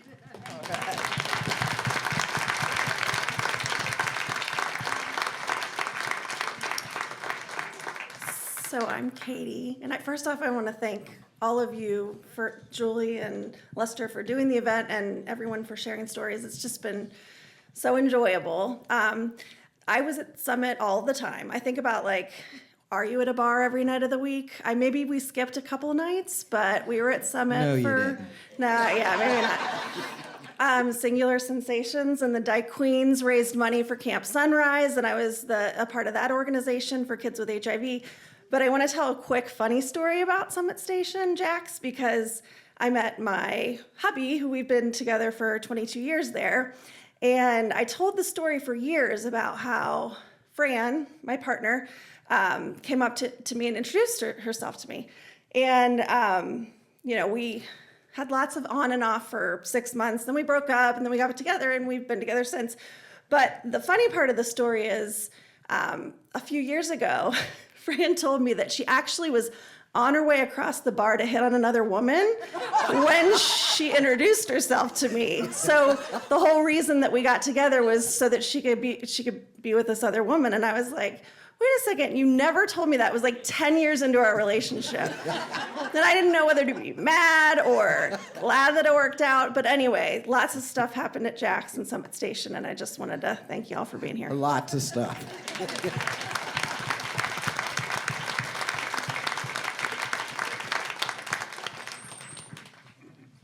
Uh-oh. Did I win? Am I first? All right.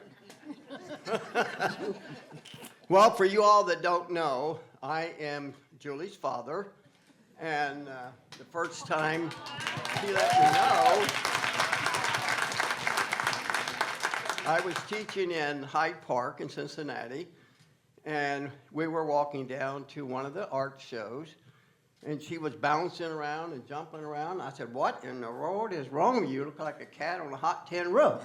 So, come to find out, she says, I'm gay. I said, well, okay, what else? And that was just about it. But after I got out of the Marine Corps, I was in Columbus, and she said, well, let's go to a bar. And I said, all right. I haven't been to many bars, not with women, but in the Marine Corps, we didn't have a lot of them around. But anyway, I went to this bar, and the first thing I said, what in the hell? Where did she bring me? But after a while, we got in there, and I saw all these people dancing and jumping around, and I got to meet some of her friends, Kim and Heidi and Jackson, and by the time I got out of there, I was still confused, but at least I met a lot of her friends, and we are still friends today. How many years ago has that been, Julie? Oh, A lot. 25? 25 maybe? How many? 20, 25? Well, You were the 25. resident I can't dad. even tell you how old I am then, so we'll just leave it at that.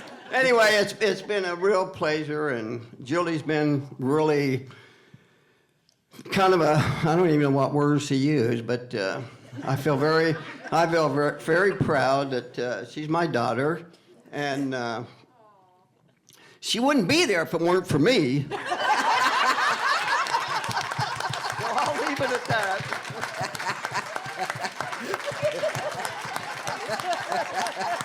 Okay. I can absolutely see all these stories like on the Jack stage, like just him walking down the bar, up those 2 steps, getting up on there and telling that whole entire story. Like that's exactly what I saw when he came up. I mean, we're in this wonderful space, thank you WOSU, but all I can see is just being at Jack's. Yeah. Well, I will have him know, and he knows this, but I'll just remind you. Well, for those of you that don't know, when I ventured on stage with his Kings, which took some coaxing, I will thank Donna Troca for that. But I had to choose my drag name, and so I chose Jake after my dad. That's his middle name, Jacob. And our son carries that name today. That's also his middle name. So when you see me calling myself Jake, it's because of you. Thanks for making me. And for the longest, I mean, you really, at least for me, allowed me to see that some parents can do it. And that your dad was like kind of like our dad, like a lot of us had, well, let's just call it tense. That's what I'll call it, tense relationships with our parental units and with our families. And here this guy was from the Navy. you know, and everything. I mean, I'm sorry, Marine.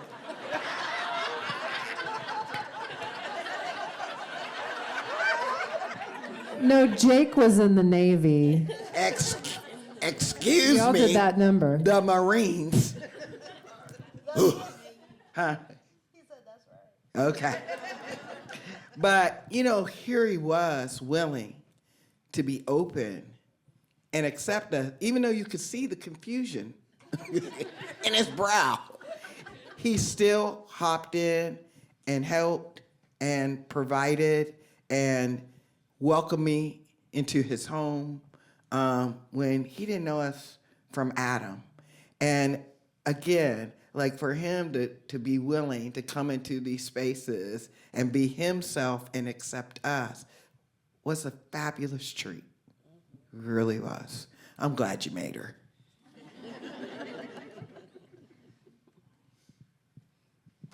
Well, what a tough act to follow. Sort of needed a minute to miss my dad anyway, but. So I'm Jane, Jack's class of the early 80s.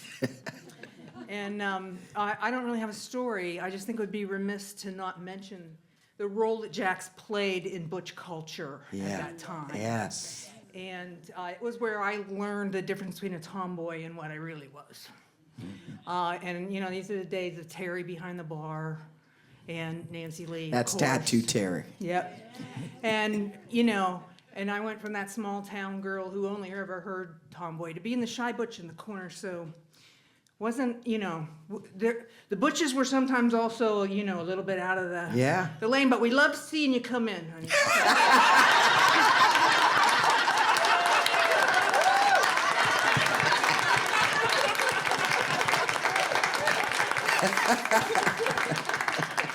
Oh my gosh, that is true. That is one of the things that I do miss, is that for butches, now we'll say people masculine of center, Jax was like, you could.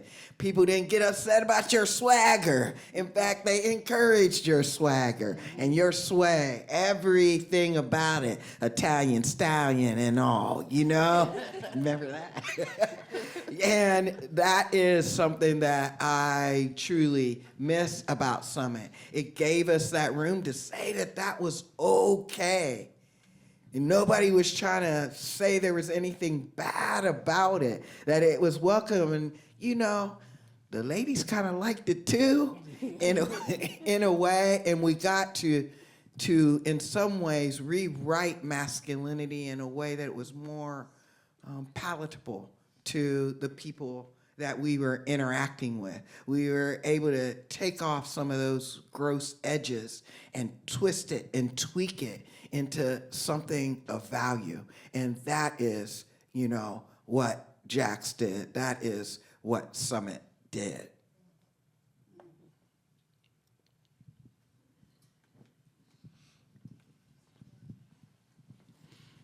My name's Karen, but I would say when I was at Jack's To Go, Cleta took me under her wing, and back then I was Louie. And I only went as Louie because you weren't supposed to be recognized in public. Yeah. So I had really long Farrah Fawcett hair. I'd pull it up in a bun, put a ball cap on, so nobody would recognize who I was. Now, Cleta knew I was 14. And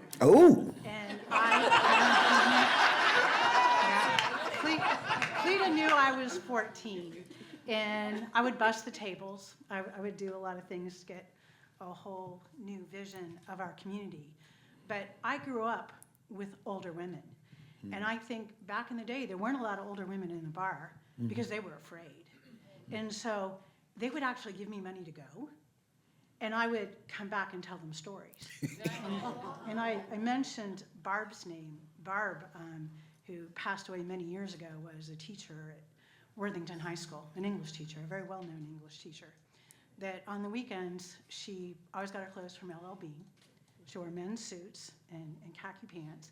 And Barb told me about this story where she was arrested in downtown Columbus because it was against the law. Literally, it was on the books that women could not dress as men in downtown Columbus. And Barb was arrested. So, and look at us now. yeah, they told me all those stories, but they funded my way to go to HRC and to do all those things so I could be their voice in a world that I wasn't afraid. And Jack's, was like those older women's basements, because that's where we had our parties.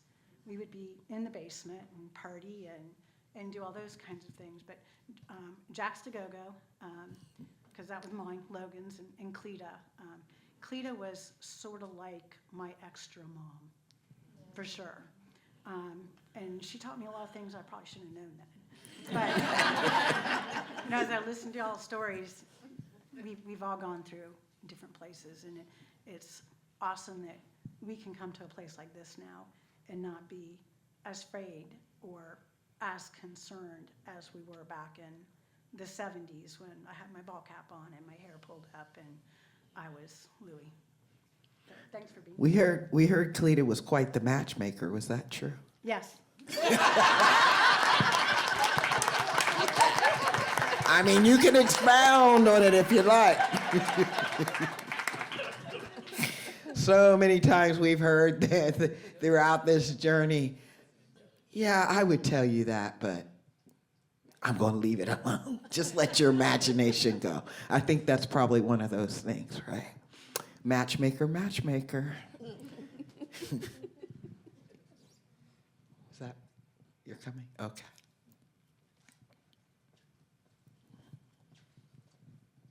Hello, I'm Mallory. Many of you in the audience I've had the chance to meet because of the documentary project that we're working on, and I'm so thrilled because I was in 5th grade when Summit Station closed, You so had to I go obviously never went there.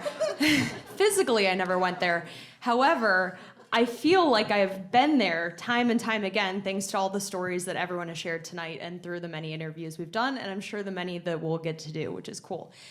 So those of you who have been subjected to our many questions know that there's a couple that I always throw out every single time. And the one that's been really piquing my interest recently is about the legacy that Jackson Summit Station left on Columbus. And I know it would be hard for us to sit here and picture where would things be without it. But a lot of you have mentioned, you said that you weren't out in San Francisco, and that is why you're out now. That's a legacy, right? And somebody over here mentioned something about how it defined butch culture. That's a legacy. So if you were in a couple sentences, go down the row and say what you think the legacy of Jackson Summit Station is. Maybe for you, maybe for the community, maybe for both.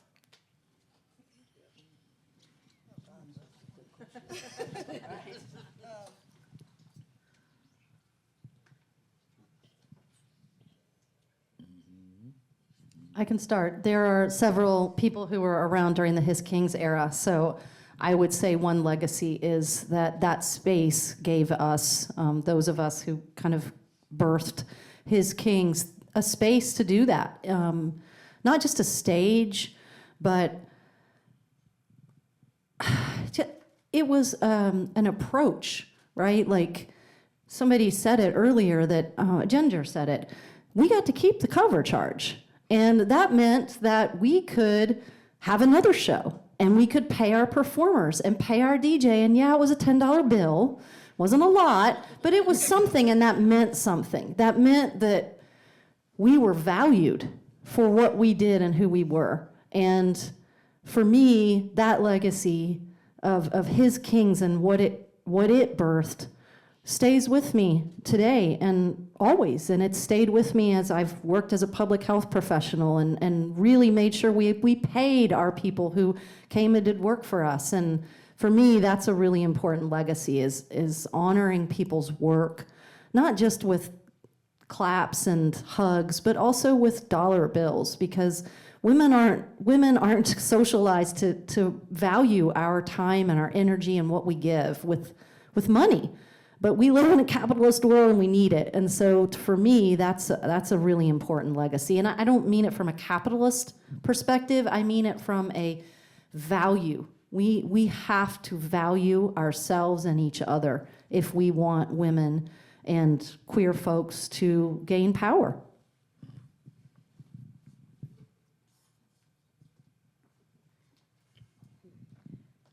What Julie said.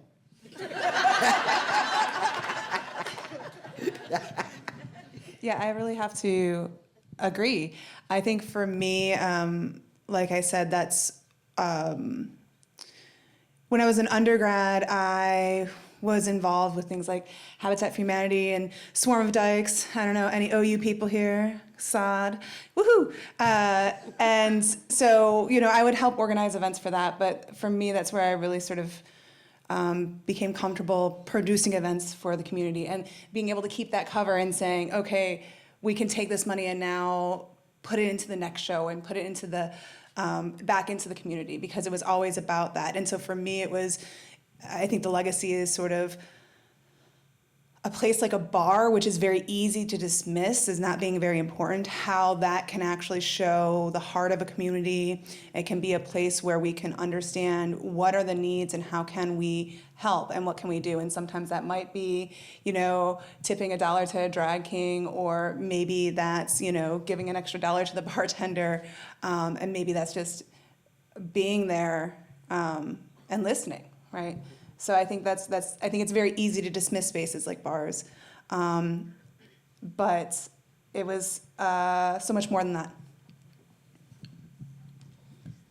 I think the legacy of Jack's is it was a place where you could be your authentic self in every way.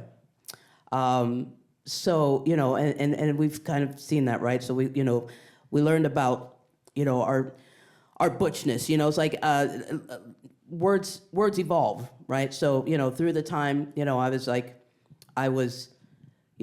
a lesbian, and then and then I realized no, I'm more queer, and I realized that I was like, oh, am I soft butch, am I stone butch, or am I and it's like you get to go through all those and kind of figure out what fits, what feels good, and you're in a safe space to do that, and you're amongst people who accept you for that. Like, hey, whatever you are today, tip your bartenders. Like that's, that was it. That was it. So I think it was a place where, you could be your authentic self and be kind of, wild and crazy, or quiet, or dramatic, or pensive, or work on your, dissertations, or, or, hit on people. It's like you could be yourself, and you could do what felt good, as long as it was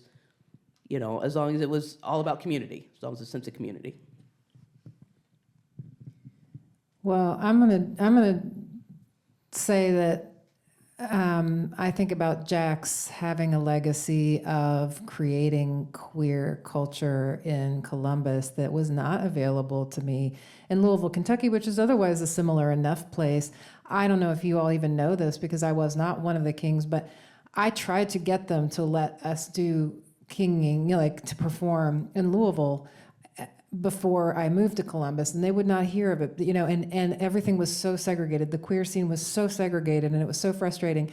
And it was such a testament, like coming here, like the first time you all did Pride, when you were the Black-Eyed Susan, Lester, and all of that with, you all ran Pride. But like what I'm saying is, I had not been in a city where Pride was run by women, where the queer culture had options that were something other than just gay boy techno and Melissa Etheridge cover bands, and that's all fine.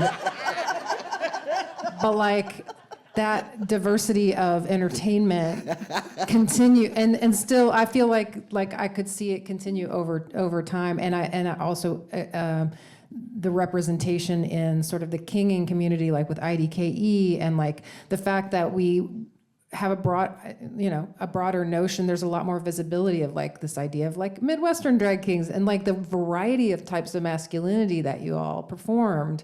It wasn't just like, when we finally did get some drag kings in Louisville, at first it was just like, okay, but how many Garth Brooks can we do?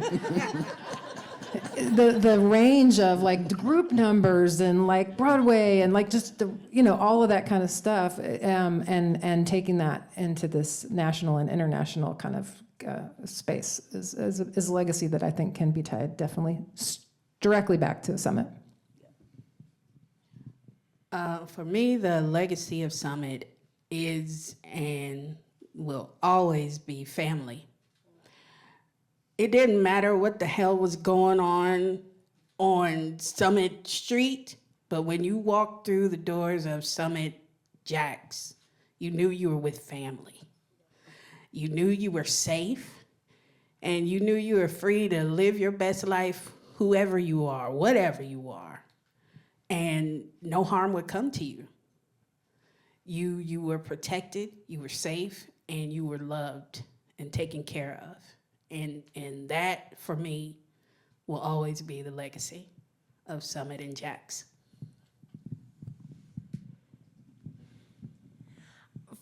When I think about the legacy of the business, I think of it in terms of the longevity. It was there for decades. And many, many generations of patrons went through. We're part of building a community, building a friendship network, perhaps participating in political activities, maybe getting involved in the events that occurred at the location. But its very endurance is what its legacy is in my mind, because you could be anyone who felt brave enough to go in the door, and you could be accepted. It was one of the few places I can think of in my life experience where whoever went in was welcome. It's one of those rare places where people across the spectrum of social and political and cultural, economic identities would come together, and none of that mattered. We were accepted because we were there. And that meant a lot. It was a very important aspect of Jack's. When it first opened, patrons were afraid to say who they were. The story about disguising yourself a little bit, not saying your real name. And that's also why, we called it Jack's. From what I understand from talking to women who were in that generation before me attending the bar, that there were many lesbian bars that had these names that you wouldn't see on the door anywhere. They wouldn't be on the building. And I don't know how those actually came into being, those names. Who decided it was going to be Jack's? But there was a community, kind of a social phenomenon where that became the name of the bar in the underground. You could say, hey, I'll see you at Jack's. And that wasn't putting you at risk. It was a safe place for women and those who were trusted, who perhaps did not identify as women, going into that space. It was a safe space that endured in our community for a long time.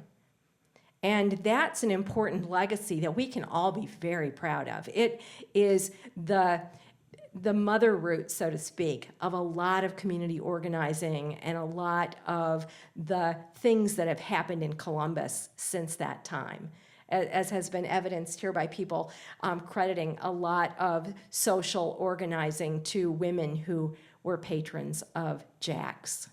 We are all the children of that organization, of that business. We all have to thank our lucky stars, so to speak, that Jack's was here. Yeah, I'd say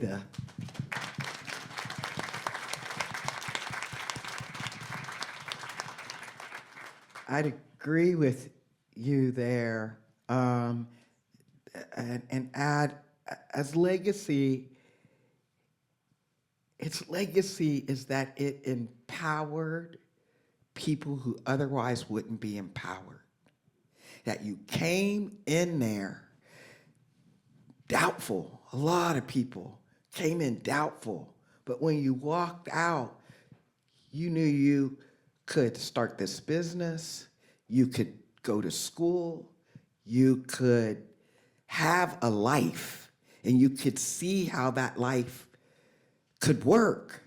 And so to me, its legacy was providing women the possibility of a greater future. And its legacy is, if you look at just the Women's Action Coalition and what mushroomed out of that. If we just look at women against rape, if we look at Take Back the Night, if we look, like the list goes on and on and on and on. These organizations actually turning into national movements. It wasn't just here, they mushroomed into national movements and organizations that still exist today. It's a shame we don't know it, but they are still here. That is its legacy. It was the birthplace, the hotbed, that pot that didn't just stew things, it bubbled it all up so that we could have this flavor. That to me is its legacy, that we all could bounce around in there and still you could see us. It didn't require becoming something else. It didn't require that. We had enough room in the pot for everybody. And that, to me, is its legacy. So, Do you need a go ahead. microphone? I don't know that I can get up. No. I can bring a microphone to you. So long that my legs have gone. Your bum numb? Oh, thank you, sweetie. I just wanted to say a couple of things here. My name is CJ. If it wasn't for Summit Station and for the patrons of Summit Station, the FACES unit that Lester had talked about, this was a party that we gave for 11 years for the HIV children at Children's Hospital. Singular Sensation was our dance group. Some of my dancers are right here. I was the director and the choreographer for years. And it was the people. We did a great show. I'm not taking anything away from the show, trust me. But it was the patrons who came in to see that show that tipped us, that gave money so that we could do this party for the HIV children at Children's Hospital. So it's thanks to everybody like you. Some of these younger ones don't know really what we went through back in those days. And I remember. Anyway, I just wanted to say thank you for those of you that are here and to anyone else that I see that were back there in those days when we did that show. We started 82, I think was our first show. And we had a 25-minute show one night. We ended 2 weekends, 2-hour shows. And in order to get a ticket, you had to go in for a random drawing to see what seats you could get because we really had so many people. And that was great. As a choreographer, that says volumes to me. But actually it was for the children. And we did it, and the FACES unit knew that it was a lesbian organization that was putting on this party for them, buying their children a present, and having a visit from Santa Claus. They knew it was us that did it. And I'm very proud of what we did back then. We are too.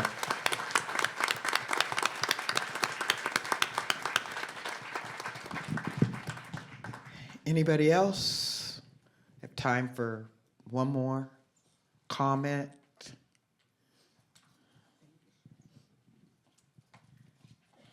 Hello, I'm Come a little Jess. closer. Okay, are we good? Yeah.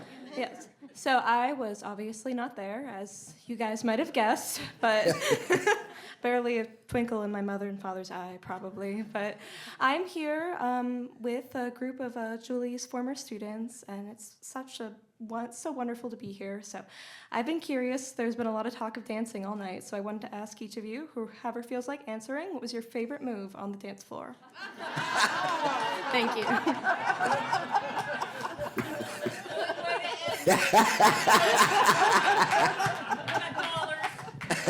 I was a fan of the slow dances. Phil, always ready.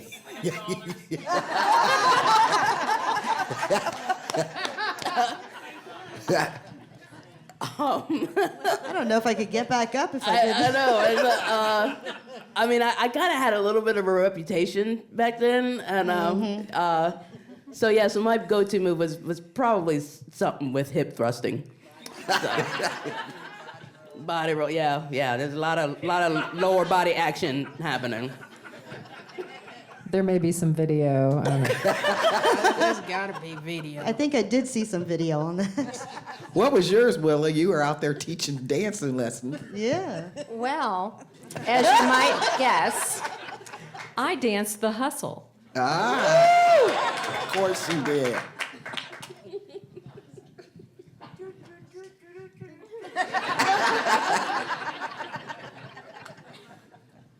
I had my own moves. And they changed from moment to moment. I could not dance, which is why it took a while to lure me out of the DJ booth. So true. But when I did join the troupe on the stage, it is true, and I'm not ashamed, it's just a thing. But we recycled this move where there would be 4 of us in a row like this, and we would pop our heads out. So that was kind of mine. I could do that. You did it so well.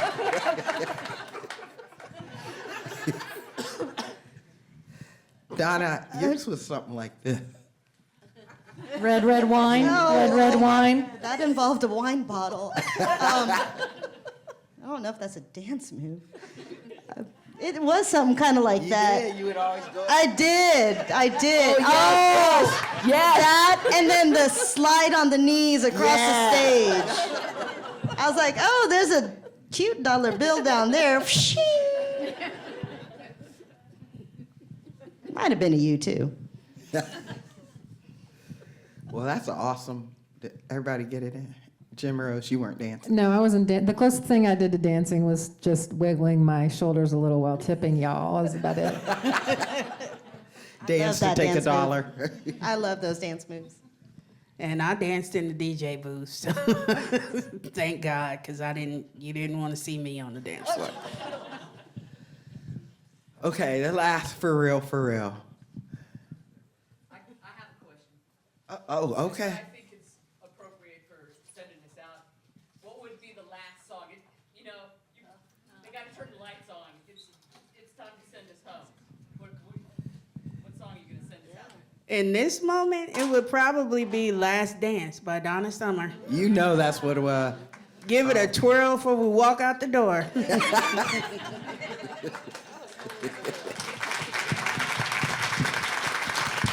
Thank you. You want to come up? I just want to thank you all again. This has been beyond our wildest dreams, really. I have been pinching myself all day. I've honestly, I don't know, I was sort of ignoring it for about 3 days. And then I was complaining that none of my friends knew what was happening. And then I realized that I had been in fear. It was brought to my attention that I wasn't saying anything about it. And it's because when I started thinking about it, I got so nervous and so scared. I was between boo-hooing on the ground, being ill, and backflips, of which I cannot do. And it has just been like this amazing ride of emotions. And I am just so happy. We're so happy that we were able to do this for our community, do this for ourselves. We have some, I would like to thank Lee and Allie for their services this evening. Yvette's been over there on the camera. I want to thank her. Mallory and Casey, nice to meet you in person. Mallory and Casey for being their eyes behind the lens. The whole staff has been Sarah, I don't know where you are. Chelsea? No. Is it Chelsea? No. Huh? Jillian. Chelsea, Jillian, you know, same error. And a slew of other people. Chuck, I think you're back there. A slew of other folks here at WOSU. I tell you, they've been so wonderful and so awesome to work with. Who else am I? Oh, Bake Me Happy. Please, if you didn't get your sweet, get your sweets. We don't need to take them all home with us. And if you didn't know, I might be ruining it for you, but they are gluten-free. I know, surprise, right? Not dry, moist, so tasty. So if you didn't take any before because of that, they are gluten-free. June 10th. Really, it's June 9th, 10th, and 11th. But I'm going to push June 10th. Please come out to Summit Station. Summit Station is now Summit Music Hall. It still is there. We will be doing the historical marker dedication celebration on that day. We're starting at 1. The dedication itself is at 1:45. And we'll run until about 2:30. But we are having live performers. There's puppet show. There are speakers. Later that night, I heard tell that Lascivious de la Vergione will be hosting a gender bending show that evening. So you can come, enjoy, go take a nap, come back, enjoy, go get a quick speed nap, come back, and have fun. We'll be doing that from 1 to close on the 10th of June. On the 9th, there is the Dyke Pride Show. That will be at District West. And on the 11th at Rumors is a brunch with a show, because we don't know how to do just one thing. For some reason. We really want to tip our hats to the LBA. Is because of Chris and Christy's help and being willing to be there in administrative ways for us that has allowed us to do this. There are a group of people right here that I really want to thank. Sharon, you've been transporting everybody everywhere. Deb and CJ, like you know where we've been in this, and they have really helped and encouraged us. Am I forgetting? Yeah. Two other things. We had about 25 people joining us on Zoom tonight, so they may have, the Zoom's gonna get cut off in a minute. So if you're still with us, thank you for being with us. Oh, yeah. And then Susan, I haven't even met Susan in person, but Susan Noor volunteered of her own accord to make these fabulous shirts for tonight. So they are not available here in the space, but you can order those online if you'd like to get one. So thanks to Susan. And just another attention there is, we do have a donation, what's it called? QR code? QR code? Yeah, QR code. Yeah, that thing. And a fishbowl. Look, age. I'm doing good to remember that. Something you can swipe with your phone. If you'd like, if you want to learn more about the project, you can go and check it out. We'll have a website up soon. We actually have got some interns coming in to help us with all the social media and that stuff. And again, we are accepting people's videos and photos. We'll digitize them and give them back to you if you would like to do that. And if you want to interview, we would love to interview you. I think that is everything. I have this feeling like I'm forgetting something, but if I have, we're sorry. We love you. Please take a key ring. If you didn't get a key ring. And if you didn't get a key ring, please get a key ring. Thank you all. And good night. Look at that.